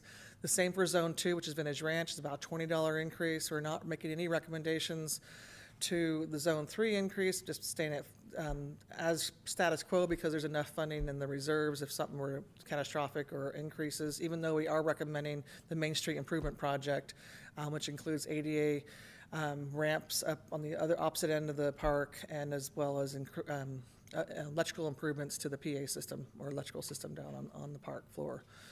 So not a huge, increase like we were having last year to meet all the new park upgrades. We need to keep up with the trends, as we didn't really raise anything for about 5 years. This is the last 2 years, the first years we actually increased. We did dip into the reserves and the recommendations to not increase it a lot more. The first report was much higher. But we were able to bring that down as the water rates, utility rates aren't going to be kicking in until January. So this was like a good middle ground coming to a 6% increase. And with that, I'm happy to answer any questions. Okay, well, thank you for that presentation. Vice Mayor Oro? Thank you. Yeah, I've always been loath to raise these fees because it's particularly for residents in the Vintage Ranch area who are paying for American Canyon Road improvements on behalf of the city of American Canyon. It's pretty tough over there with that. Hopefully, I think that neighborhood's getting close to 20 years now, and they only have 10 more years to pay for that road. So we will get there. I'm generally fine with this, even though everything's been going up lately. It's really tough, but I understand it. Last year, though, I did mention there was a section that we needed to capture, and I don't know how we may do this in the future, but it's a small section right in front of the high school. There's a place of landscaping on basically, let's see here, it'd be the west side. No, it's on the east side of Newell and the edge of the campus. There's like a little hillside there right in front of the bus stops. Mm-hmm. lots of land that we own that aren't landscaped at all. And I would love to get that part of the LLAD, particularly for Vintage Ranch, or have something come else from the budget of the city, because every year it kind of overgrows. And the school is beyond the sidewalk there, just closer to the school, and they've landscaped it. I think it's a one-time job with light maintenance afterwards, but every spring it becomes very weedy, I guess. Whereas the school side of the property, I think there's some flax plants that are there of some sort, and some bark and some trees. I think it's a simple fix. It's just never been properly addressed. I think I'm going on 3 years asking about this, actually, because the first year I realized it wasn't school property and it was actually city property. I would like to get that addressed in some way. Thanks. Well, I didn't mention Zone 2. We had about half a dozen of new faces come to the park, Silver Oak, when we had our pop-up. Because Ferentino Court was also another one that was never really finished. Watson Ranch did tie in the sidewalk pathway, but not the improvements like its neighbor next door. I can't remember the road there, next Ferentino Court. But we are looking at doing it. We have to do a new RFP for our landscape contractor. So these are items we could probably add into the first year or first 2 years, like adding the landscaping improvements at these two areas as part of the RFP process. Yeah, and it's interesting that you make that up, and this might be a little bit off topic, but I'm going to bring up the question anyway. So where Newell is extended and it starts to get into Watson Ranch and goes up, what is the name of that road? It's the Newell. Malin. Yeah, they're starting to see some overgrowth there, and I believe at least the residents there have their own sort of CFD that takes care of overgrown plants and grasses and weeds there. Is that in effect now? Do you know? Funny you should mention that. They're interested in contracting with the herder that the city is contracting in for the citywide grazing. So more to come on that. But they know that they have to do some additional, their own maintenance on their side. They hydro-seeded it and it worked. So the rains came in and it's starting to get on the sidewalk now. So yeah. Thank you. Okay. Well, I'm sorry. Just really quick. So there is. They will have their own sort of LLA. It's not an LLAD, I guess, really, but the public spaces there will be maintained through fees. Yes. Okay. Yes. And we don't know if they have a contractor up and running yet. No. Do we know? Okay. I would suggest that the things are growing like weeds out there, houses and stuff, and hopefully I think we're close on the affordable homes getting online too. And so I just walked it today right before council meeting, and there, folks, if you haven't been out there lately, there's a full-on community going on back there. Oh, yeah. Yeah. So it's happening quick. A lot of houses got sold signs in front. Yeah, and then I'll say it again. There's no garbage cans out there in the public walkways either. So just note that as well. Okay. Councilmember Joseph. Yes, well, thank you for the report. And I want to jump over to Zone 3 and the Main Street Park. So during 24-25, we're envisioning that the ADA enhancements, the electrical power upgrade, those kinds of things. Is that seen as a big project, or has it not been explored fully in detail yet? When it was someone in Zone 1 that mentioned, about ADA access. It was a person that's, disabled. So, and how it's hard to get down. The main ADA access, actually, I don't even go on that tangent, but during the Juneteenth, and they shut off the ADA access to parking. So that was brought up at Zone 1.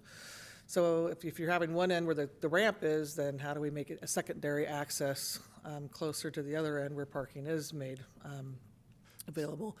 But design will definitely kick off in 24-25, but I'm learning from guidance from council to be conservative and I appreciate hopefully that. deliver early. Yeah. Here we have a different perspective, because the Juneteenth is obviously going to have to do some interim things for this year. And so, on behalf of the Arts Foundation, we'll be working with the city to figure out how can we do an interim thing that is safe, even if it isn't ideal. But the sooner we can get that resolved, the better, because when there's 800 to 1,000 people out there, the odds of something going wrong keep going up as we have more people there. So despite what I may have told you in the past about being conservative, here it would be great if we could do that sooner than later, and whatever we can do on behalf, since we're the people using the facility, whatever we can do to help, we're here to do that within reason. Thank you. Yes, I'd like to comment as well. Appreciate the fact we're having an ADA ramp coming in. But a lot of people they cut across down the sides of the park. You know, it's quite a treacherous slip and fall area. So maybe if there is something temporary that we could put there, something you can hang on to. So because the footing is not very secure, it's pretty steep. And I find myself having to hang on to stuff, usually other people. But yeah, I think it's an improvement that's really needed, and I think we need to rethink that design in terms of access to the bottom from the sidewalk. As it's usually out there, what that breezeway between the retail buildings are. You know, there's usually, I think somebody's going over getting a sandwich or something to eat, and there's no easy way. You have to go all the way around either end. And the common thing is just cut across. Yeah, but appreciate if we could look at that as well. For sure. Thank you. Anything further from council? No? No, sir. Ready for public comment? Yes, sir. Public comment on this matter is open. Any speaker cards? I have no speaker cards. Anybody online? No hands are raised online. Nobody online. Okay. Then we'll close public comment. Return to council for any further discussion, desired action.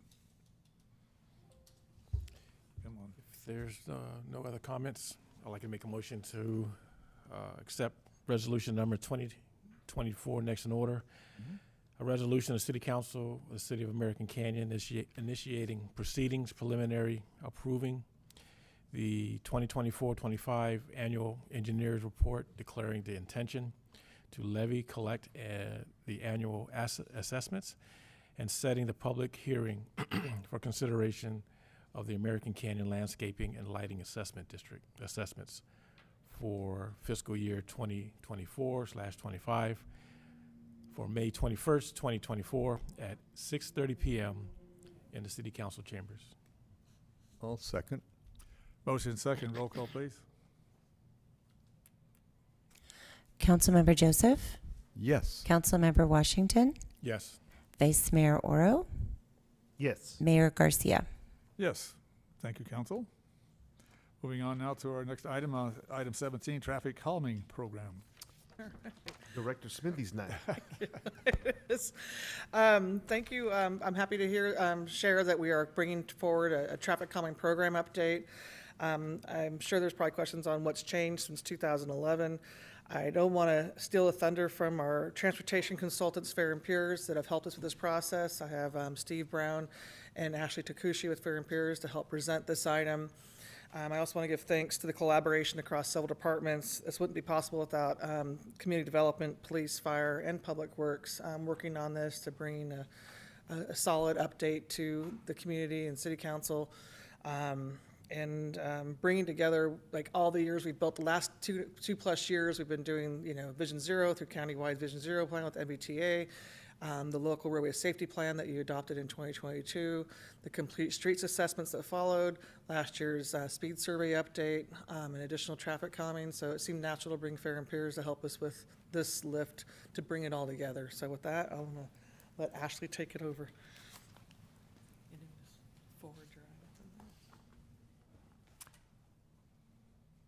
Good evening. Hello. Oh, I'm short. You can lower the whole, raise Oh, and the lower whole the whole thing. podium. There's a button there. I see, I see. There you go. Okay. Thank you so much. All right, thank you all for having me here tonight. I will, along with my colleague Steve Brown, will give this presentation on the update to the traffic calming program. So a little bit of an introduction. What is traffic calming? Traffic calming is the combination of measures that reduce the negative effects of motor vehicle use, alter driver behavior, and improve conditions for non-motorized street users. Traffic calming consists of physical design and other measures put in place on existing roads to reduce vehicle speeds and improve safety for pedestrians and bicyclists. So as Director Smithies mentioned, the existing program was last adopted in 2011, and that program can be seen on the left side. American Canyon also has the We Love Safe Streets webpage, where residents can share their traffic safety concerns. Those that city staff, as well as Director Smithies, as well as Police Chief Greenberg, as well as American Canyon Fire Protection District Chief Balea, participated in this event to update the traffic calming program. So a little bit of background on what is the existing program. The existing program is a systematic approach to treat neighborhood traffic-related issues in the city. The system is made to support the community's desires to calm neighborhood streets, and it also is petition-based.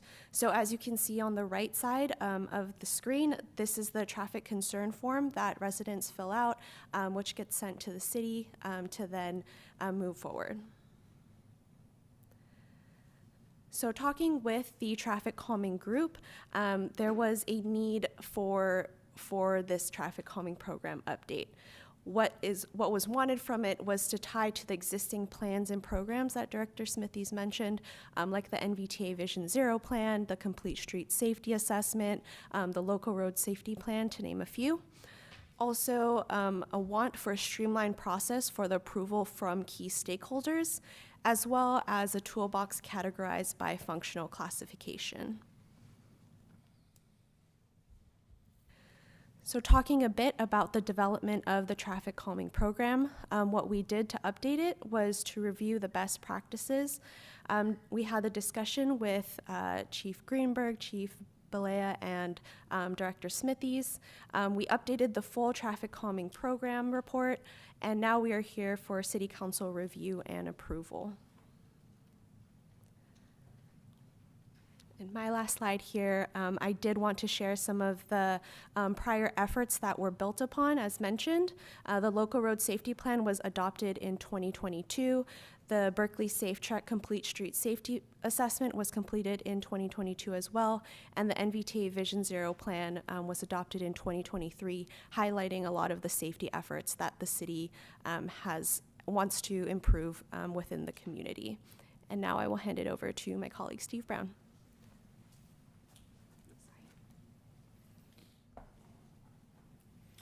Thank you. So I'll talk a little bit about the structure of the program. There are two main parts to it. There's the process for which something would get done, and there's the tools that could be employed to make it happen. And as listed on the slide here, the process is based on 4 basic steps. And Ashley mentioned the best practices. I happen to be the author of the U.S. Traffic Calming Manual, which was a bestseller only amongst my family, but it still is the protocol for these types of treatments, and this 4-step process is something that we researched when we developed the book, and it's been proven to be an effective way to go about it. Not perfect, but effective. And so there's the plan initiation. How does something get brought to your attention and deemed a sufficient problem to be dealt with?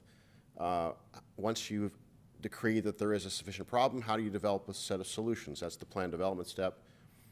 Then you have a plan in place. How do you determine that there's sufficient support in the community to go forward? So we articulate that in this process. And then finally, there's the implementation step as well. So it's all documented in this flow chart. It's too much to go through here, but we walk the reader through each step, and this is a guide for city staff and for the community to know exactly what to do when there's an issue of speeding or cut through traffic or anything else that's affecting the quality of life. And the darker shaded boxes are linkages to the safety programs that are in place that were mentioned, such that there's a bit of a priority, if you will, for treatments that address safety problems that have been revealed through other studies in the recent past. And the toolbox, if you will, is nothing exotic. It's a menu of commonly applied traffic calming devices. They're characterized into non-physical, which would be something like a speed feedback sign is a non-physical treatment. It tells you how fast you're going and affects how people drive. Speed control, which is a more physical category, includes vertical measures, which is a speed lump would be something you drive over as a vertical form of traffic calming. A horizontal measure would be something that makes you go side to side. Chicane is a term you may have heard. It's just a curve in the road to encourage people to go slower. And then things that narrow the street or the lanes are also effective. There's a separate category of tools that are to address volume control. So if there's too much cut-through traffic, that might require a different set of tools. So they're all laid out in the manual, the updated manual, with images and discussions about their merits. And then there's a whole series of tables that help the reader to understand for a given problem in a given context, what might be the best treatment to employ.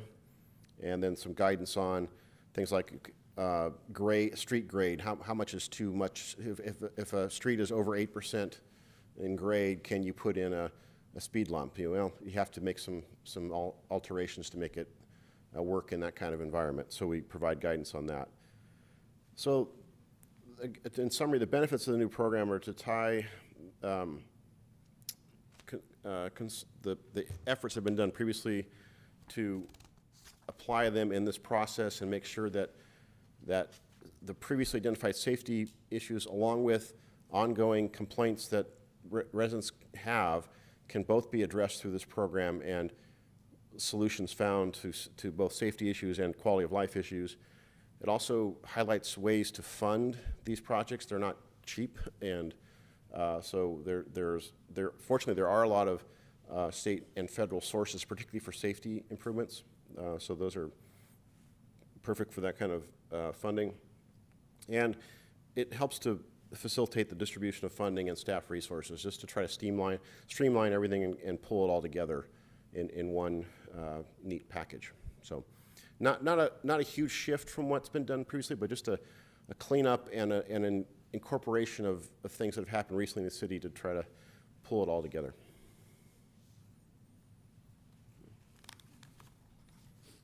That's it.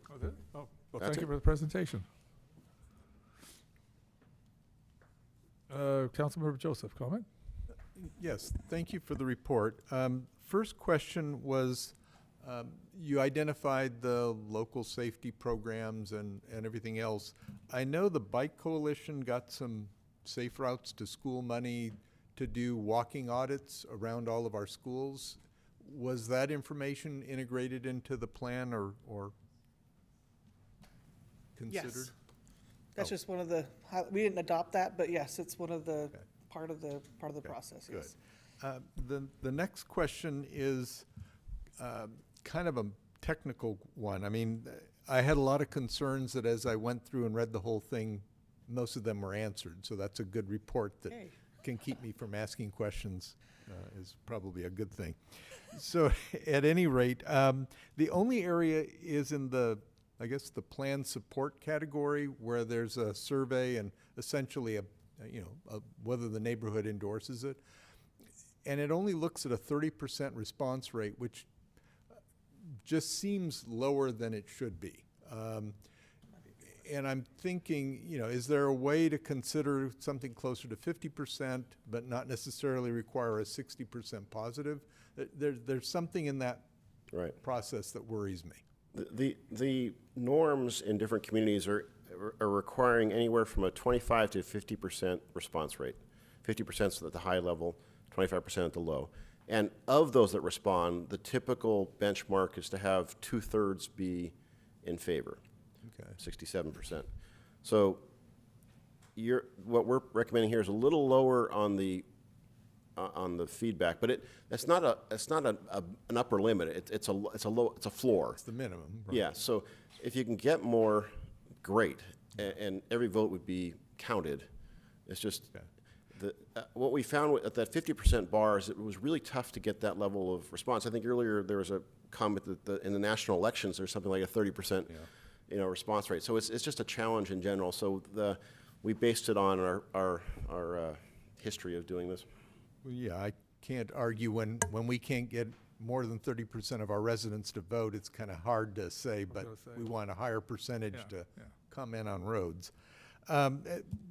Then the only other area is, I know these improvements are expensive. I mean, we went to a lot of trouble to address the Wetlands Edge area, or the north end of Wetlands Edge, and it seemed kind of pricey. And in my head, I'm concerned that we probably can't afford to do all the traffic calming things that people could identify. How do we prioritize it? How do we, getting back to that non-engagement, how do we make sure that we're being fair and equitable by making sure everybody is aware of what's out there and what we can do or not do? It's kind of a combination. How can we be inclusive and cost effective? Because my first reaction is there's got to be a cost sharing, and then I thought, okay, well, that will pretty much knock out the low income parts of our community. So that's my DEI quagmire, and I want you to comment on it. I don't think there's any intent to have residents directly fund this. And so by linking it to the safety concerns, that has its own component of equity in the sense of if areas are seeing a disproportionate safety impact, those are prioritized in the protocol that we've developed. Frankly, it requires a lot of creativity to find the right funding for these things. You might be able to link it to new development in some cases, or federal or state safety programs, or you might want to set a little pool of money aside each year for neighborhood level traffic calming that isn't eligible for those state and federal sources. So it's all of the above, I guess.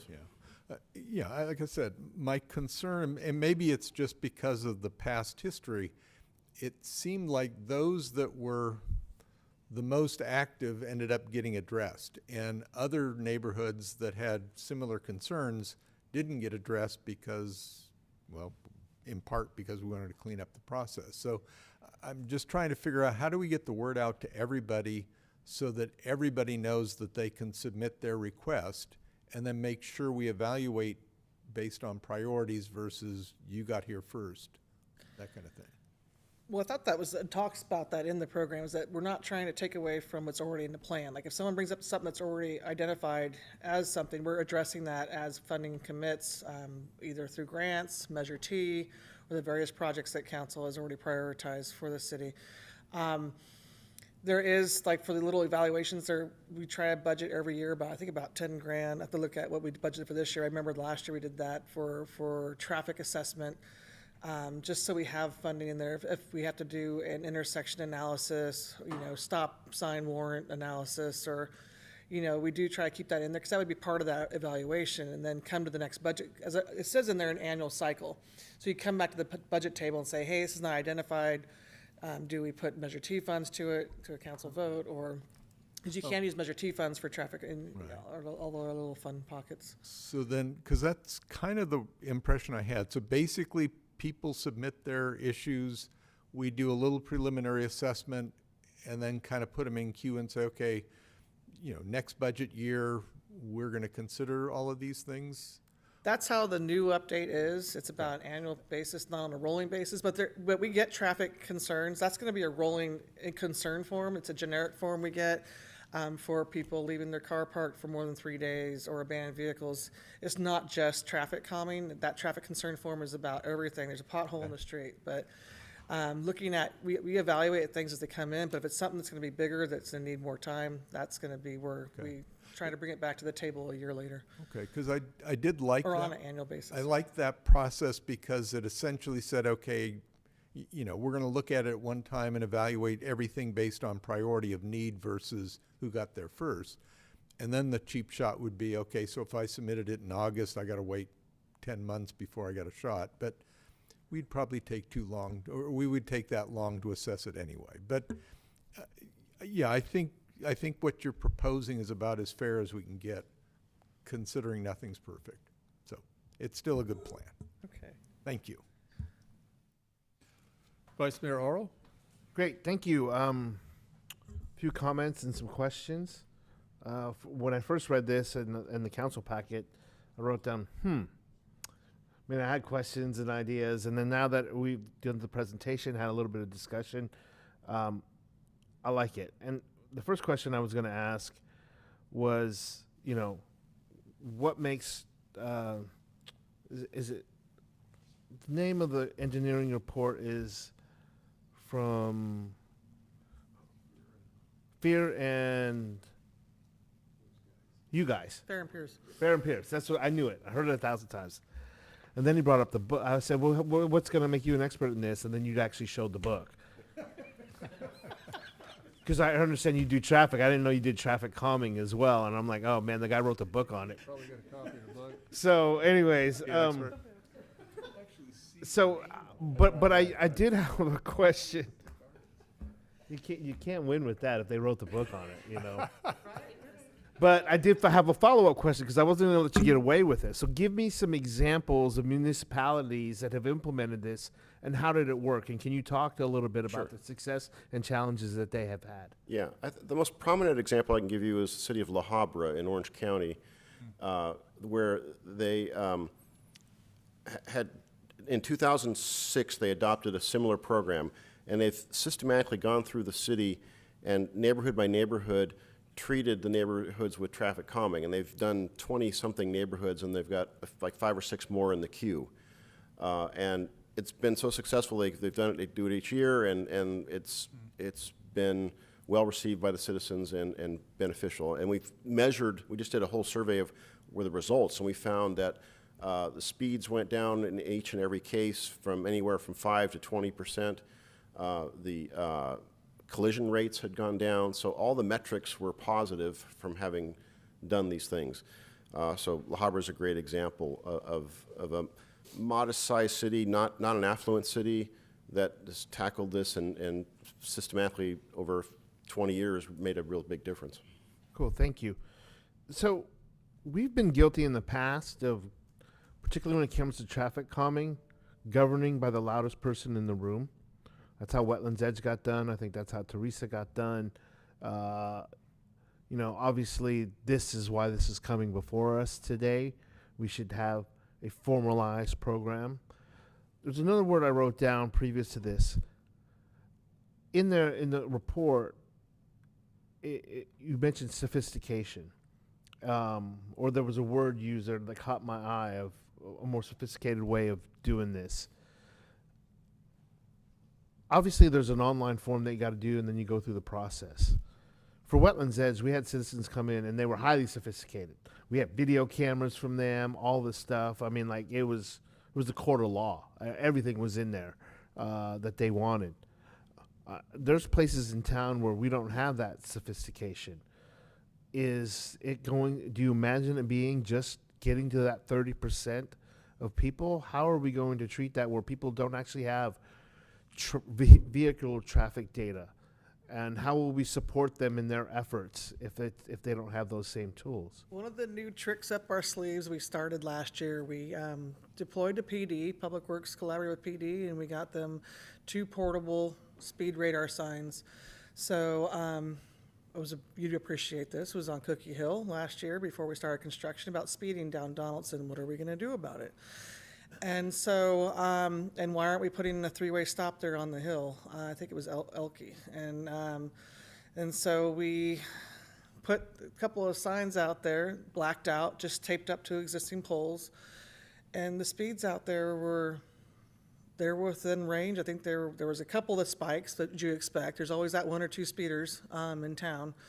But the reality was the perception is there. But the reality was the data wasn't there to support a 3-way stop or improved crossing or the lighted crosswalks was what they were asking for. And so if this came in, that 30% threshold came in, you would begin the process of evaluating that and supporting it with data? I'm not saying we have to do that. We could even, with just a traffic form, we were able to deploy something in a short matter of time, start documenting and collecting data for a week, just posting the signs up. That's kind of what we're doing on a rolling basis already, is what I'm trying to give you an example of. It's not a matter we'd wait for a year to start evaluating. As these concerns come in, we try to evaluate them right away. Is it an enforcement issue, or is it a physical engineering issue to address, or is it both? And one way is to collect the data. I get what you're saying, but where I'm actually going with it is the citizenry, the group of people that are going to come together, and just maybe they sign something, and maybe they say that this road is bad. We've got the signatures. Help me, and that's all they can do, right? Correct. They're not going to sit here and talk about traffic acronyms and speed data signs and whatever it is. They just know that it's dangerous.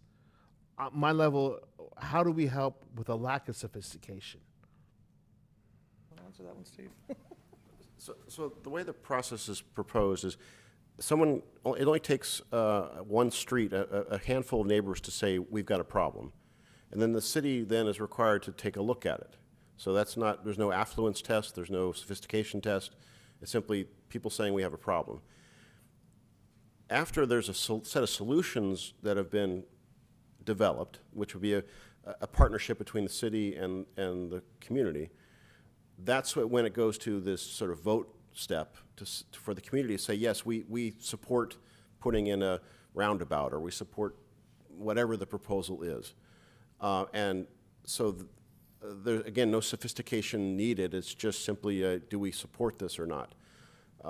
Once there's a clear path forward that's been identified. So there should be no advantage to whether a community has resources or not. The city will provide the resources to measure traffic speeds, to look at collision histories, things like that. That's not on the citizens to do that.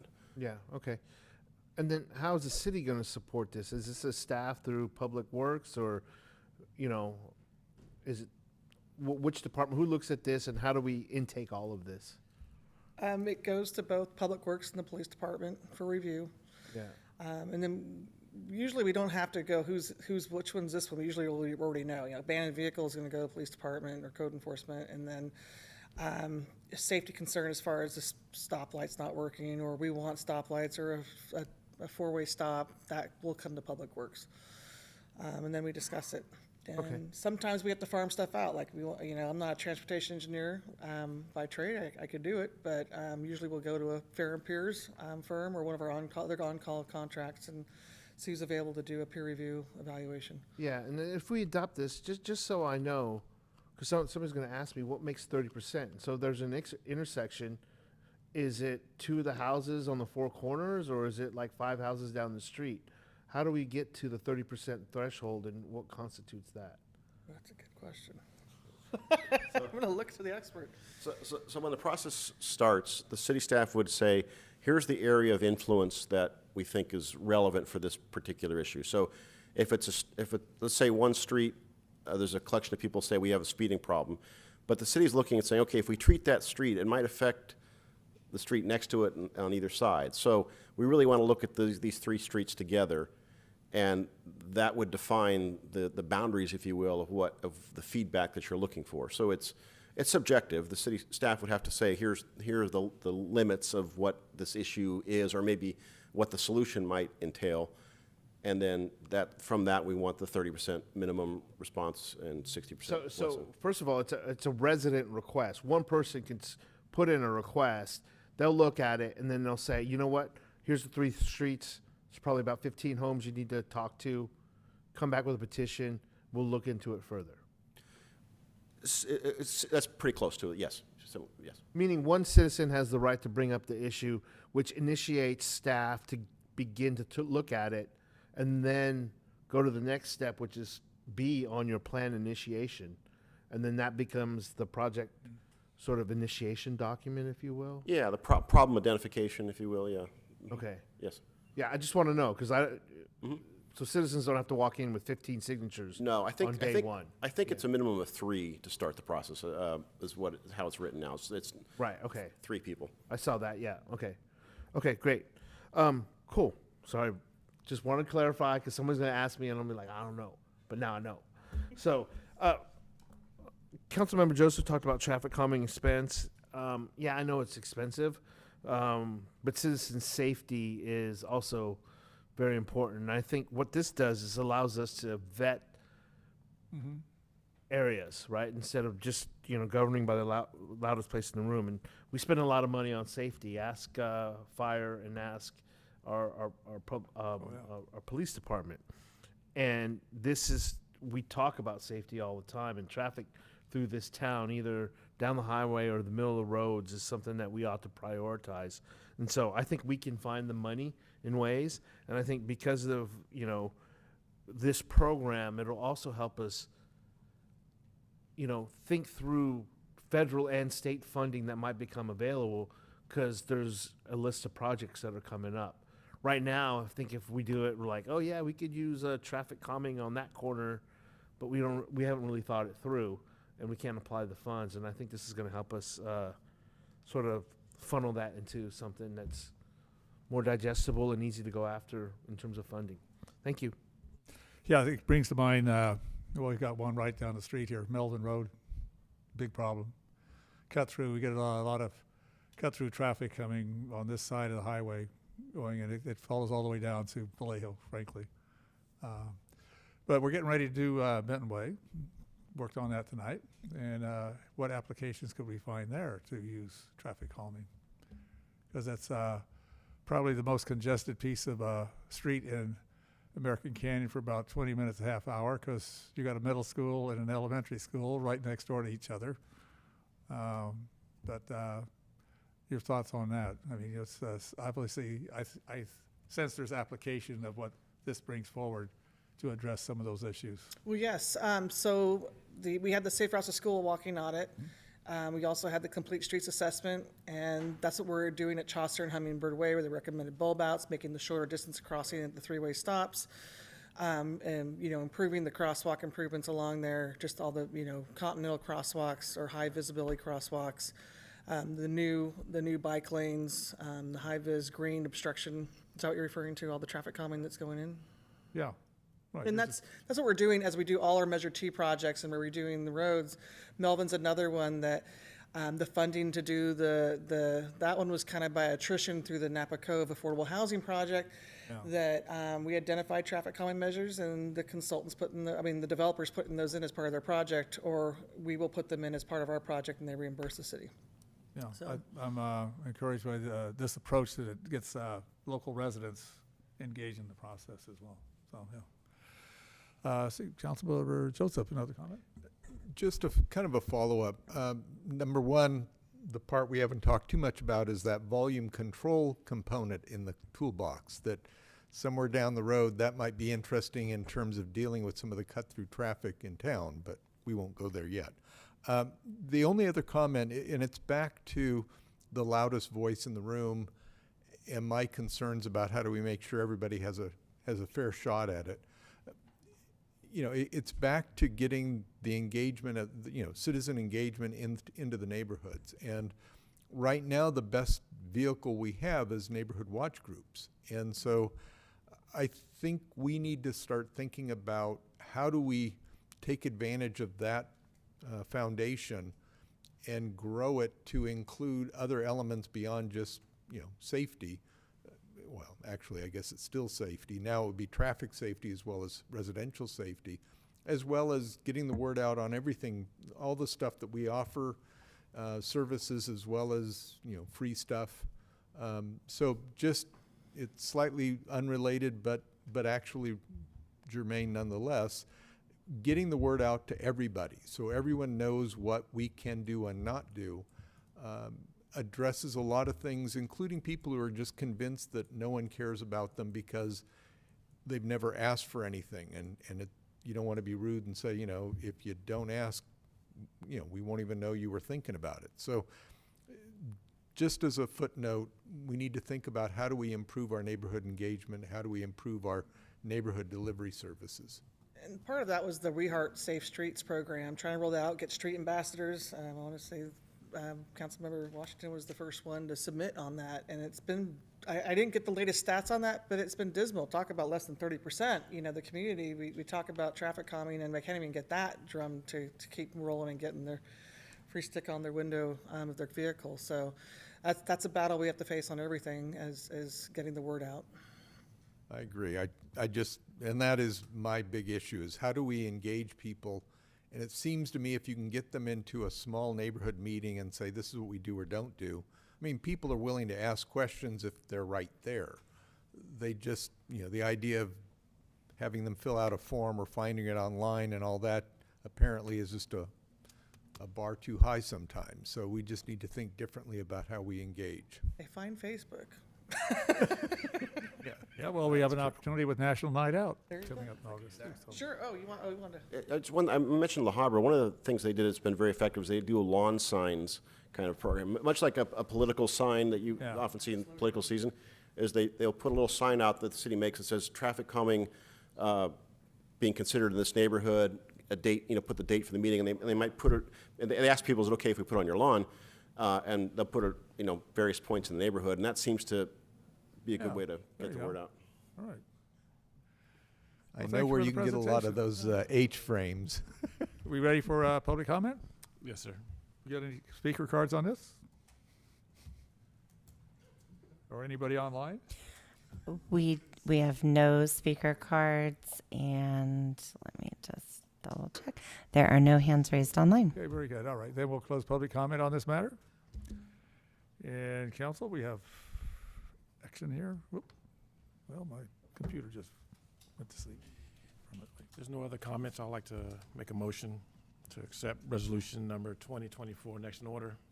Resolution for the City Council of the City of American Canyon approving the 2024 City of American Canyon Traffic Calming Program. I'll be happy to second it. Okay, motion and second. Roll call, please.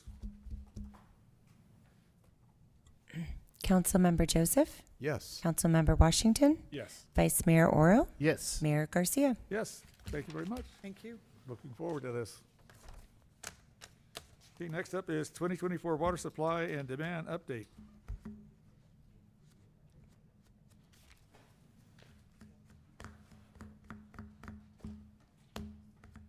Had a lot of rain. You get the statewide news and you'll be like, wow, that was 2 feet of snow up in Tahoe Saturday, something like that. Wow. And all the reservoirs are full, so good news.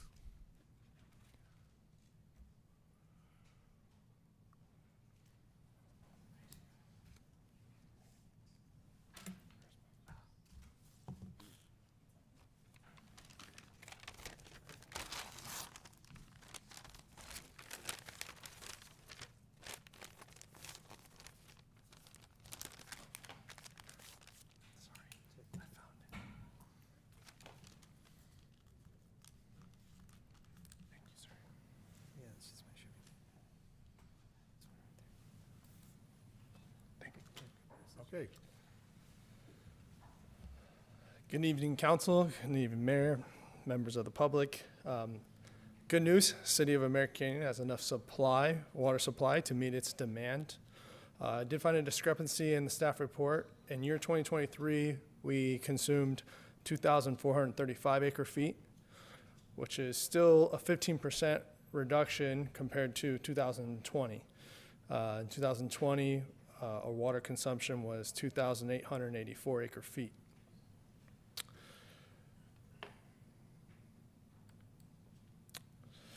Our water supply classifications come from 4 different classes. Our Table A, Article 56 carryover, Vallejo permit, and Article 21. Listed here from greatest volume to least is our water supplies so far this year for 2024. Our total water supply is 6,779 acre feet. And again, it meets our highest demand in the past 5 years. That is the sum of my presentation. It's There's no planning or process to evaluate here. We are clear and free, and we're doing great with our water conservation still. We're utilizing recycled water in our development when we're using hydrant temp meters to keep down for dust control. We have our website is fully built up to help us conserve water, and those are all the announcements I have as far as supply and demand update. But I'd be glad to answer any questions. Thank you for the presentation. I'm reminded of got a lecture on sermons once. It's it has to have a beginning and a closing, and the closer the two are together, the better. No, it's great to know that. I was just thinking, what was the previous slide? How much did we use? It's 20. I'm looking at the bar. Last year it was 2,435 acre feet. Okay, so and then the one that follows this has 2,600 feet on one? In 2020, it was 2,884, which is roughly a 15% reduction. Yeah. What's the next slide, please? Yeah. The next slide? Yeah, the table. The table is all of our supplies. Article 56 carryover was 2,600 feet. Yes, so Article 21 is now 290 acre feet. That's based off of snow impact, rain events, excess delta water. Okay. So we, total water supply far exceeds our use. Correct. Yeah, wow. All right, yeah. And Vallejo permit is 500 acre feet. So which one do we tap into for supplies? Which one of these 1, 2, 3, 4 supply? Well, Jason can correct me, but Table A. Table A. Okay. So we're not using any carryover water.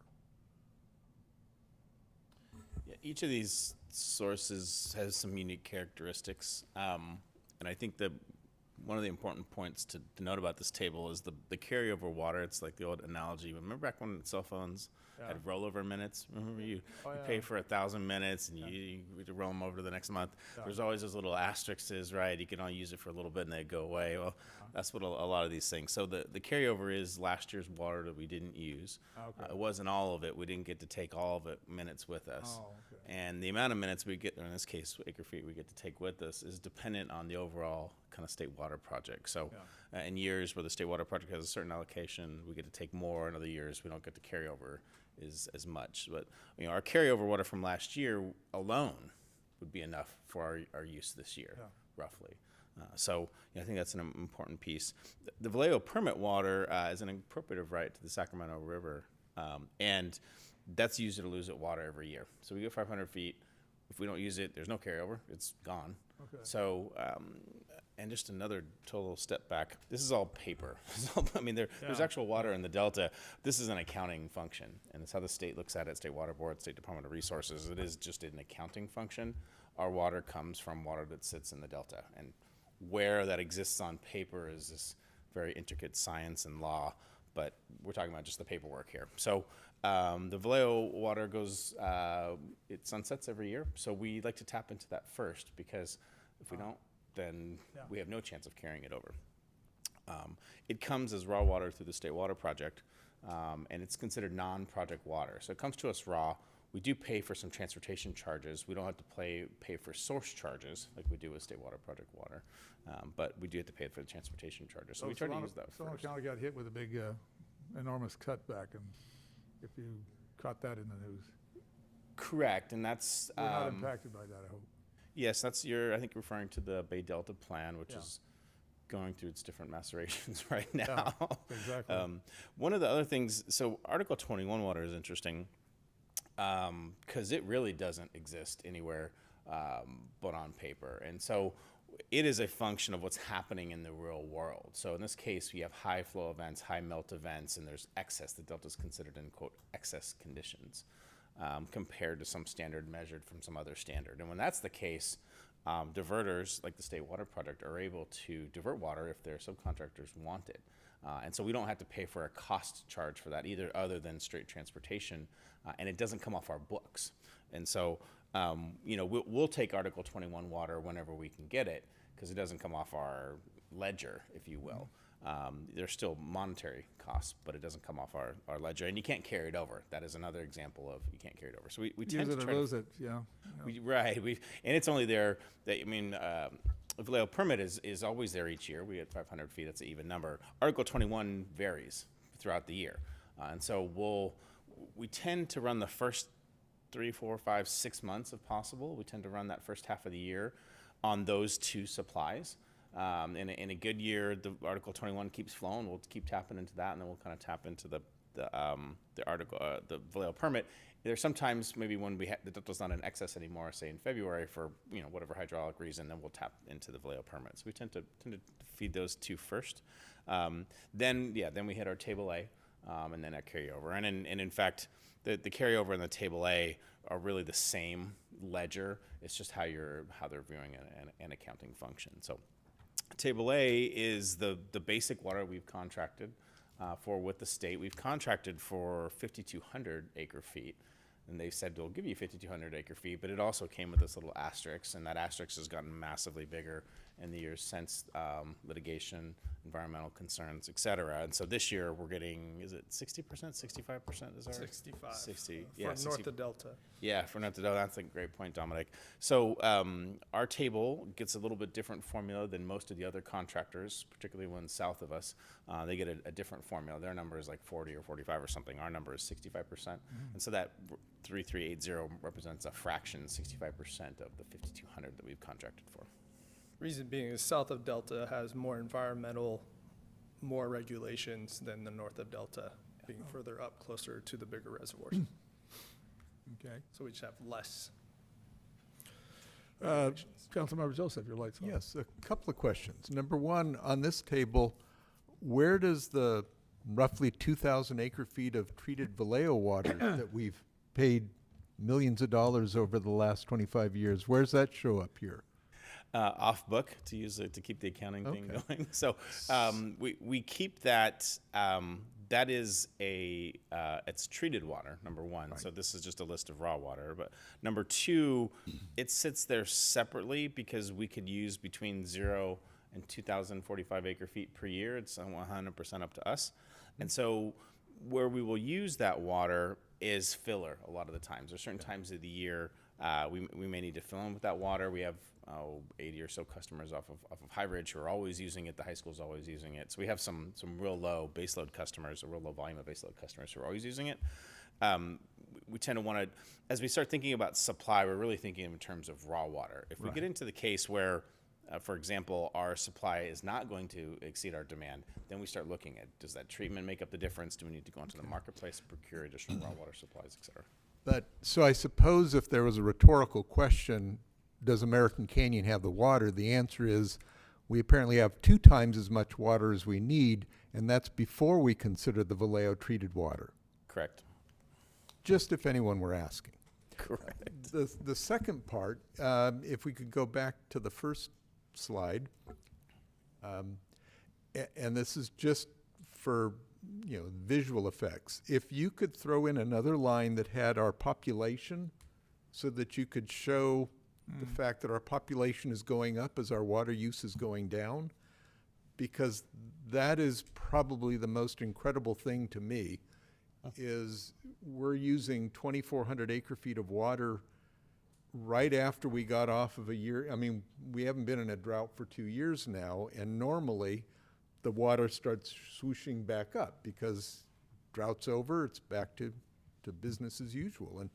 And yet we're still using less and less water. So I'm and if I just may pleasantly say, flabbergasted. It's not just population, it's customers. We're adding businesses too. Yeah, no, so there's I think it's a whole customer list. Right. I'm just amazed at the numbers keep coming down. You both make excellent points. First, and what we committed even as we were undertaking the utility rate study is to be able to come back and revisit all these kinds of facets, because that's one very important statistics, but it it plays into the whole fiduciary side of this and the cost of the goods sold. And the positive from a water conservation perspective, this number is great, but from a revenue side, this number is not great. So there are trade-offs.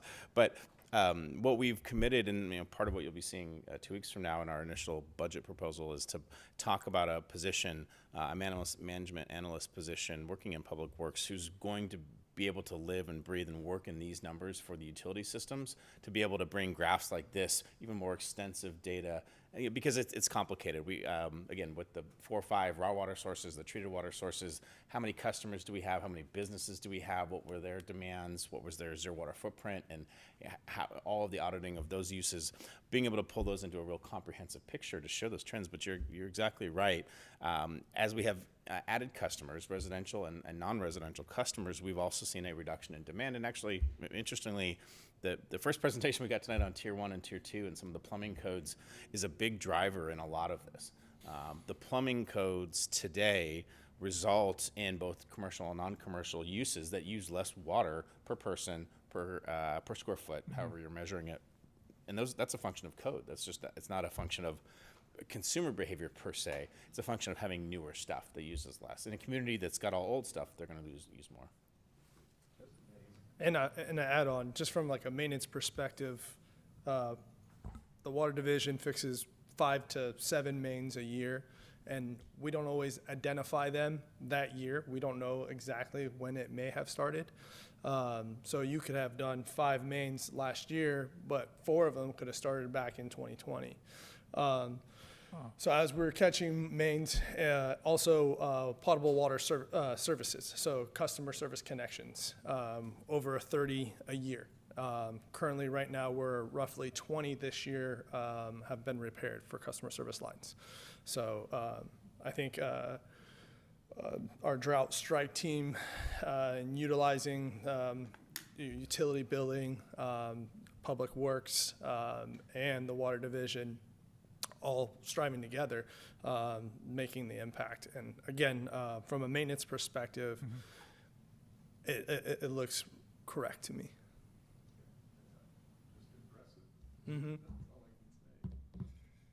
Okay, any, ready for public comment? Yes, sir. Any public comment received? There has been no public comment received. I have no hands raised online. And nobody in the audience? We'll close public comment. Thank you for the report. Thank you, everyone. It's just receive and file, Mayor, so thank you. Thanks, Tom. Thank you, Dominic. Okay, management staff oral reports.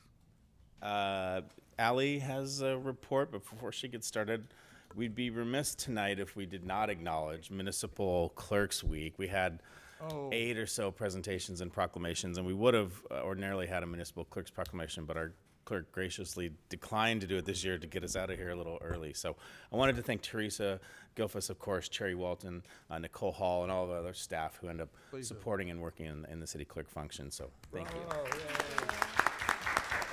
Thank you. We can't let that one go by. Throw it in the next one. It is this week, so it would be a little. Anyway. Well, we can't get it done without you, so. That's all true. the clerks. So Thank all you, that. Teresa. Allie, please. Thank you. Good evening. I'm here to tell you all about all the wonderful things that are happening here in American Canyon. On May 9th, we have the Finance Subcommittee meeting at 3 o'clock. Also on May 9th, we have our Parks and Community Services Commission meeting at 6:30. On May 11th, there is a Stow It, Don't Throw It at the Wetlands Cleanup. This is brought to you by ACCPF from 9 a.m. to 10 a.m. Also that same morning, ACCPF will be hosting a Wetlands Edge Coffee Morning from 9:30 to 11 a.m. As well on May 11th, we have Geek It Out Napa Valley Comic Con at the Napa County Library from 10 a.m. to 4 p.m. And then also on the 11th, we have a free family biking workshop. This is in partnership with the City of American Canyon's Parks and Recreation Department, Napa County Bicycle Coalition, and the American Canyon Bike Shop. It's going to be held at Community Park 1 from 9:30 to 11:30 a.m. On May 16th, we have the Bike to School and Work Day. So those of you that live here and work here, that's your day to bike to work or school. Also, on May 18th, we have a Newell Trail work volunteer opportunity from 9 a.m. to 3 p.m. Also on the 18th, we'll be hosting our Water Safety Day at the Philip West Aquatic Center.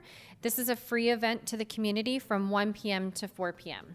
And then lastly, I just wanted to give 2 additional updates. The Adult Activity Center floors, they have been replaced. We reopened on Monday for regular programming. They look beautiful. And then also, we will be replacing the heater next week for the Philip West Aquatic Center from May 13th through the 16th. It will take about 4 days to replace that heater, but we are looking to reopen on the 18th for a Water Safety Day and then return to regular programming that following Monday for swim lessons and water exercise and any other aquatic programs that are scheduled. Thank you. All right, thank you. I have a question on the 18th Newell Trail Day. And we had some questions around the Newell Preserve and the grass. Can you give an update on what's happening that day and when that grass will be cut? Sure, not a problem. So the 18th is going to be focused around trying to fill in the large divots that are on the first portion of the trail from the trailhead up to the first gate, and take care of all of that, because unfortunately there were some vehicles that were driven on the trail when it was wet, so there's very deep divots that we're not going to be able to correct, so we're going to try to fill those in. We're currently working with the Public Works Department on a project for Newell open space. That's going to include grazing with sheep. We met with the grazer today, and we're working on a start date for that to take place. Hopefully, believe that we're looking at next week to mobilize and get the sheep up there to graze from the trailhead, so from the parking lot all the way up to the second gate of the cattle gate. That's going to take about 5 weeks to get that grazed down. In addition, once we're done grazing, we're looking for a contractor to come in and blade out the entire trail, up, especially in the area of the grazing pasture, to get it ready for use this summer. And then we're going to come back in with a herbicide spray that is cattle friendly, and it's already been approved by both the Land Trust and the Azevedo family to take care of the purple and yellow star thistle, as well as the artichoke thistle that are growing up onto the hill. So with all that being done, there will be some closures, periodic closures during that time to accommodate this work. We are currently working on that communications plan with our communications team, and we're hoping to get that out very quickly.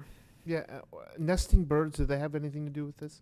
Yes, so they do. So the reason why we are opting for a more, organic vegetation management plan and mobilizing and using sheep, one, because we're actually able to get into the creek beds. We can't mow past a certain point. I apologize, I'm not an environmentalist.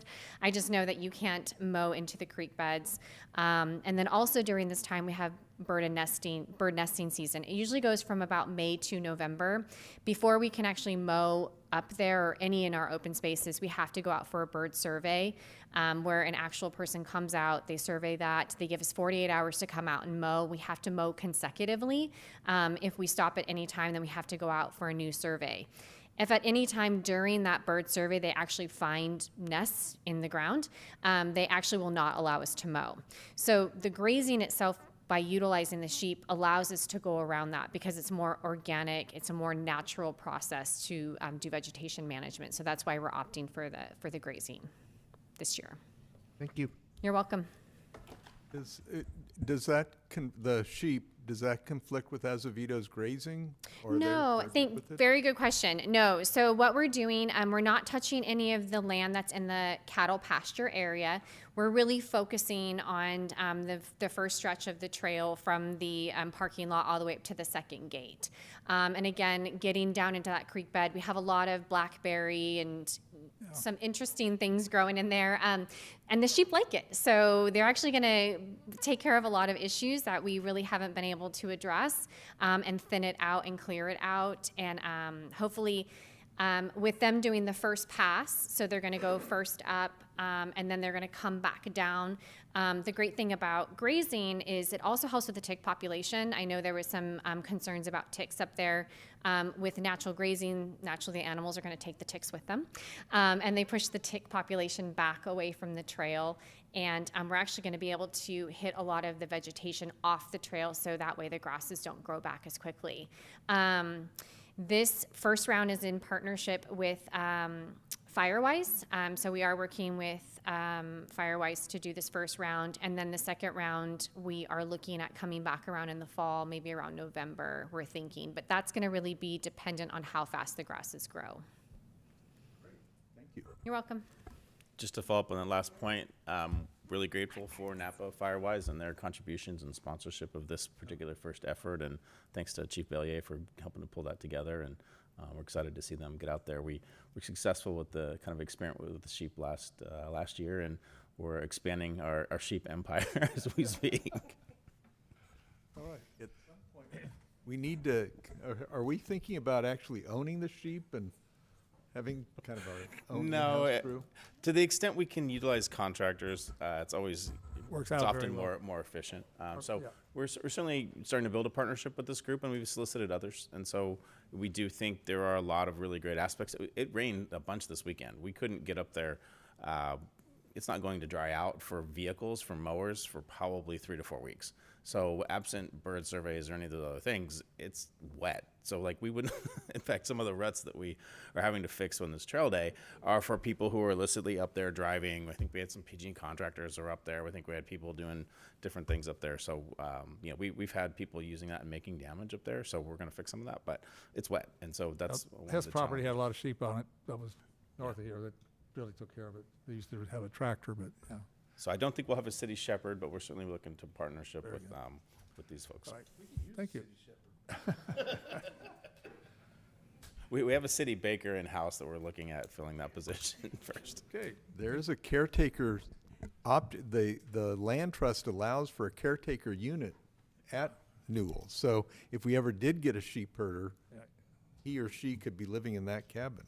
I think that's only if it's former Supervisor Caldwell. I don't think anyone else is allowed. There was an argument over. Thank who you. was Anything inside. further on management staff? No, Mayor, thank you. Okay, good. Well, thank you. Well, we'll move on to mayor council comments, then we'll take up future agenda items as needed. Councilmember Joseph, anything more to add to yours? No, but I did want to comment. I know, Mr. Mayor, you were there, and Councilmember Washington might have been there or after I left. But we went to Spirit Horse this last Saturday, and even though it was cold and raining, a lot of us were there, mostly Rotarians from Napa. But I just wanted to convey how appreciative they were that we have Spirit Horse. And my personal commitment next year is to try to get a higher percentage of American Canyon residents at an American Canyon program. So I just wanted to emphasize that. I also wanted to say this Friday at Napa Valley College, at the Performing Arts, they're having a Asian Pacific Islander program going on at 6:30 that the Art Foundation is kind of indirectly sponsoring. So we encourage you to go to Napa Valley College Performing Arts Center this Friday, 6:30 p.m. And then the last thing on the pool, I hadn't really given it much thought about the socialization impacts when this is out. And so I know that we're doing things so that the pool won't have these kind of breakdowns in the future. But whenever anything like that happens, considering the socialization side of it, and I don't know what the answer is, but to think of it in terms of, can we provide something that continues that socialization in some other format? I mean, can we redirect, make sure we all show up at, La Prairie and keep having a coffee and socialization? I guess from my perspective, I never thought of it as a socialization consequence, just as, oh, gee, we're not providing the service. So, and I just thought of it tonight, so I haven't thought it for very long or very well, but I'm just throwing that out as something to think of next time we have a service breakdown that isn't going to be more than a couple of hours. All right, well, thank you. That's that. Good point. Councilmember Washington. Nothing to add. Thank you. Okay. Councilmember Oral? Mayor Oral, excuse me. Quick update. We had our American Canyon Tourism Business Improvement District here, and we actually had quorum, which was cool. We're only meeting twice a year now. This one was. Why are you shaking your head there, Councilmember Joseph? just the lack of a quorum. I mean, That's why we went to 2. no. But good to know. But just so you know, other T-bids meet twice a year too. So throughout there, we were meeting quarterly, and we were having a hard time getting there. But the good news is that this one was where we implemented a new program to release funding from T-bid, and that's for local communities. It's about $5,000 based on TOT tax that we collect. We gave half of it to Reindeer Run and the other half to the Juneteenth celebration, or the American Canyon Arts Foundation. And we thank for you. that. So we split that right up. We had 2 applicants, so it was pretty easy to decide how we would split that up. So hopefully next year we'll have more on that. But also in addition to that, I'm just going to give you guys a preview. On the 21st, we're going to get an update from the executive director of the Napa Valley Vine Trail. It's coming along. There's going to be some exciting stuff. There's stuff happening just south of us and just north of us, and she's going to give an update of what's going to happen when it gets to us. Also on T-bid, we got an update from the Napa Valley Tourism Improvement District, which is actually the bigger group that funds the TOT tax. All municipalities have to do it. It funds Visit Napa Valley. I've mentioned this before. There is the current agreement that we have on that taxing authority is set to expire. They're in the process of renewing it for another 10 years. We're expecting one to happen probably the new district in June of 2025. You'll be hearing a little bit more about it, but where we are right now is holding sessions on short-term rentals and how that works. And then it will be coming to the Board of Supervisors probably later this summer. That's all I got, I think. Okay. Well, I would like to comment also on Spirit Horse. I do really appreciate the interest that Rotary Club Napa has in helping support that operation. Did have an opportunity to catch up today with a couple of Rotarians. I said, really like to take that as an opportunity for American Canyon to be connecting with people north of us.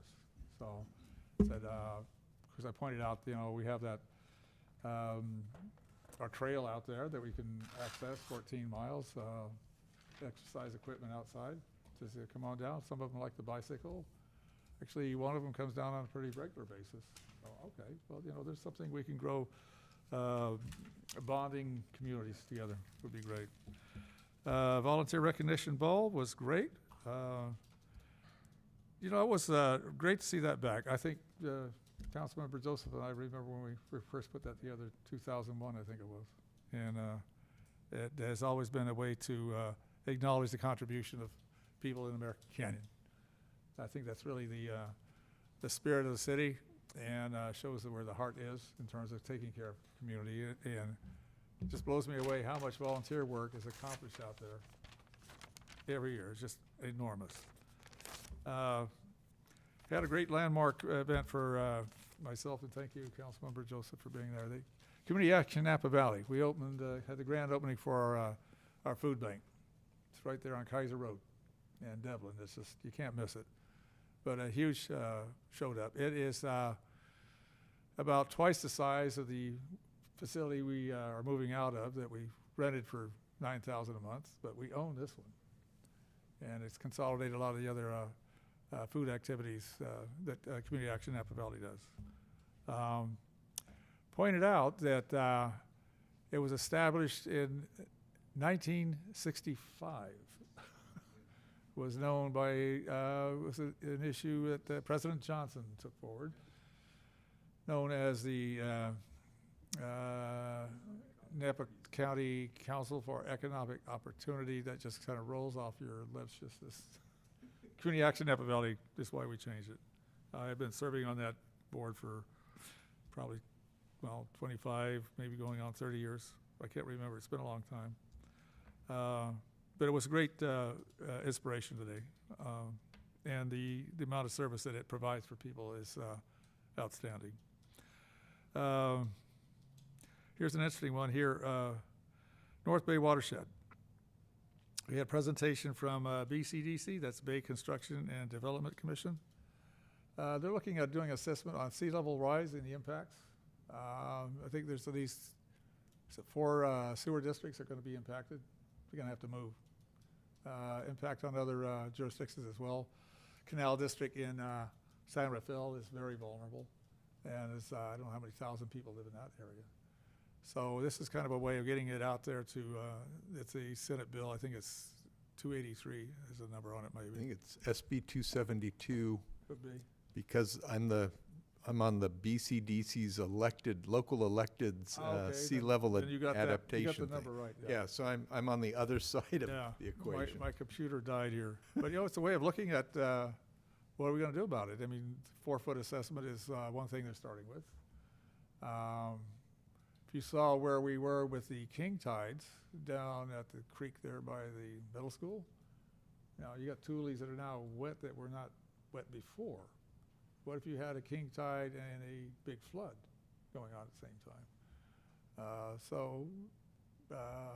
We're not immune, but, we do have a level of vulnerability. Certainly not to the degree that other jurisdictions do. So that was good information. We had a coffee chat with the chamber at the Redwood Credit Union. I think they're having their ribbon cutting on the 22nd for their new facility. So it was good to get a little bit of a tour of that place and see how that's working for everybody. What else we got? And that catches me up on my reports going out. Oh, no, Bike Fest. Then went to Bike Fest. I was, my son's involved with the Bicycle Coalition, so they got me on the tube toss. You take a bicycle inner tube, and somehow you take the valve off because they're going to toss it, see? And I'm the...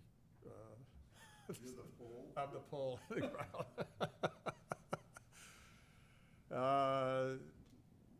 I'm sitting probably as far away as I am from Councilmember Washington. No, I got to be between the two of you. Toss it. It was fun. Just a lot of kid activity. It's just a great spirit of that. So, fun thing to do. That concludes my report. Anything, future agenda items of note?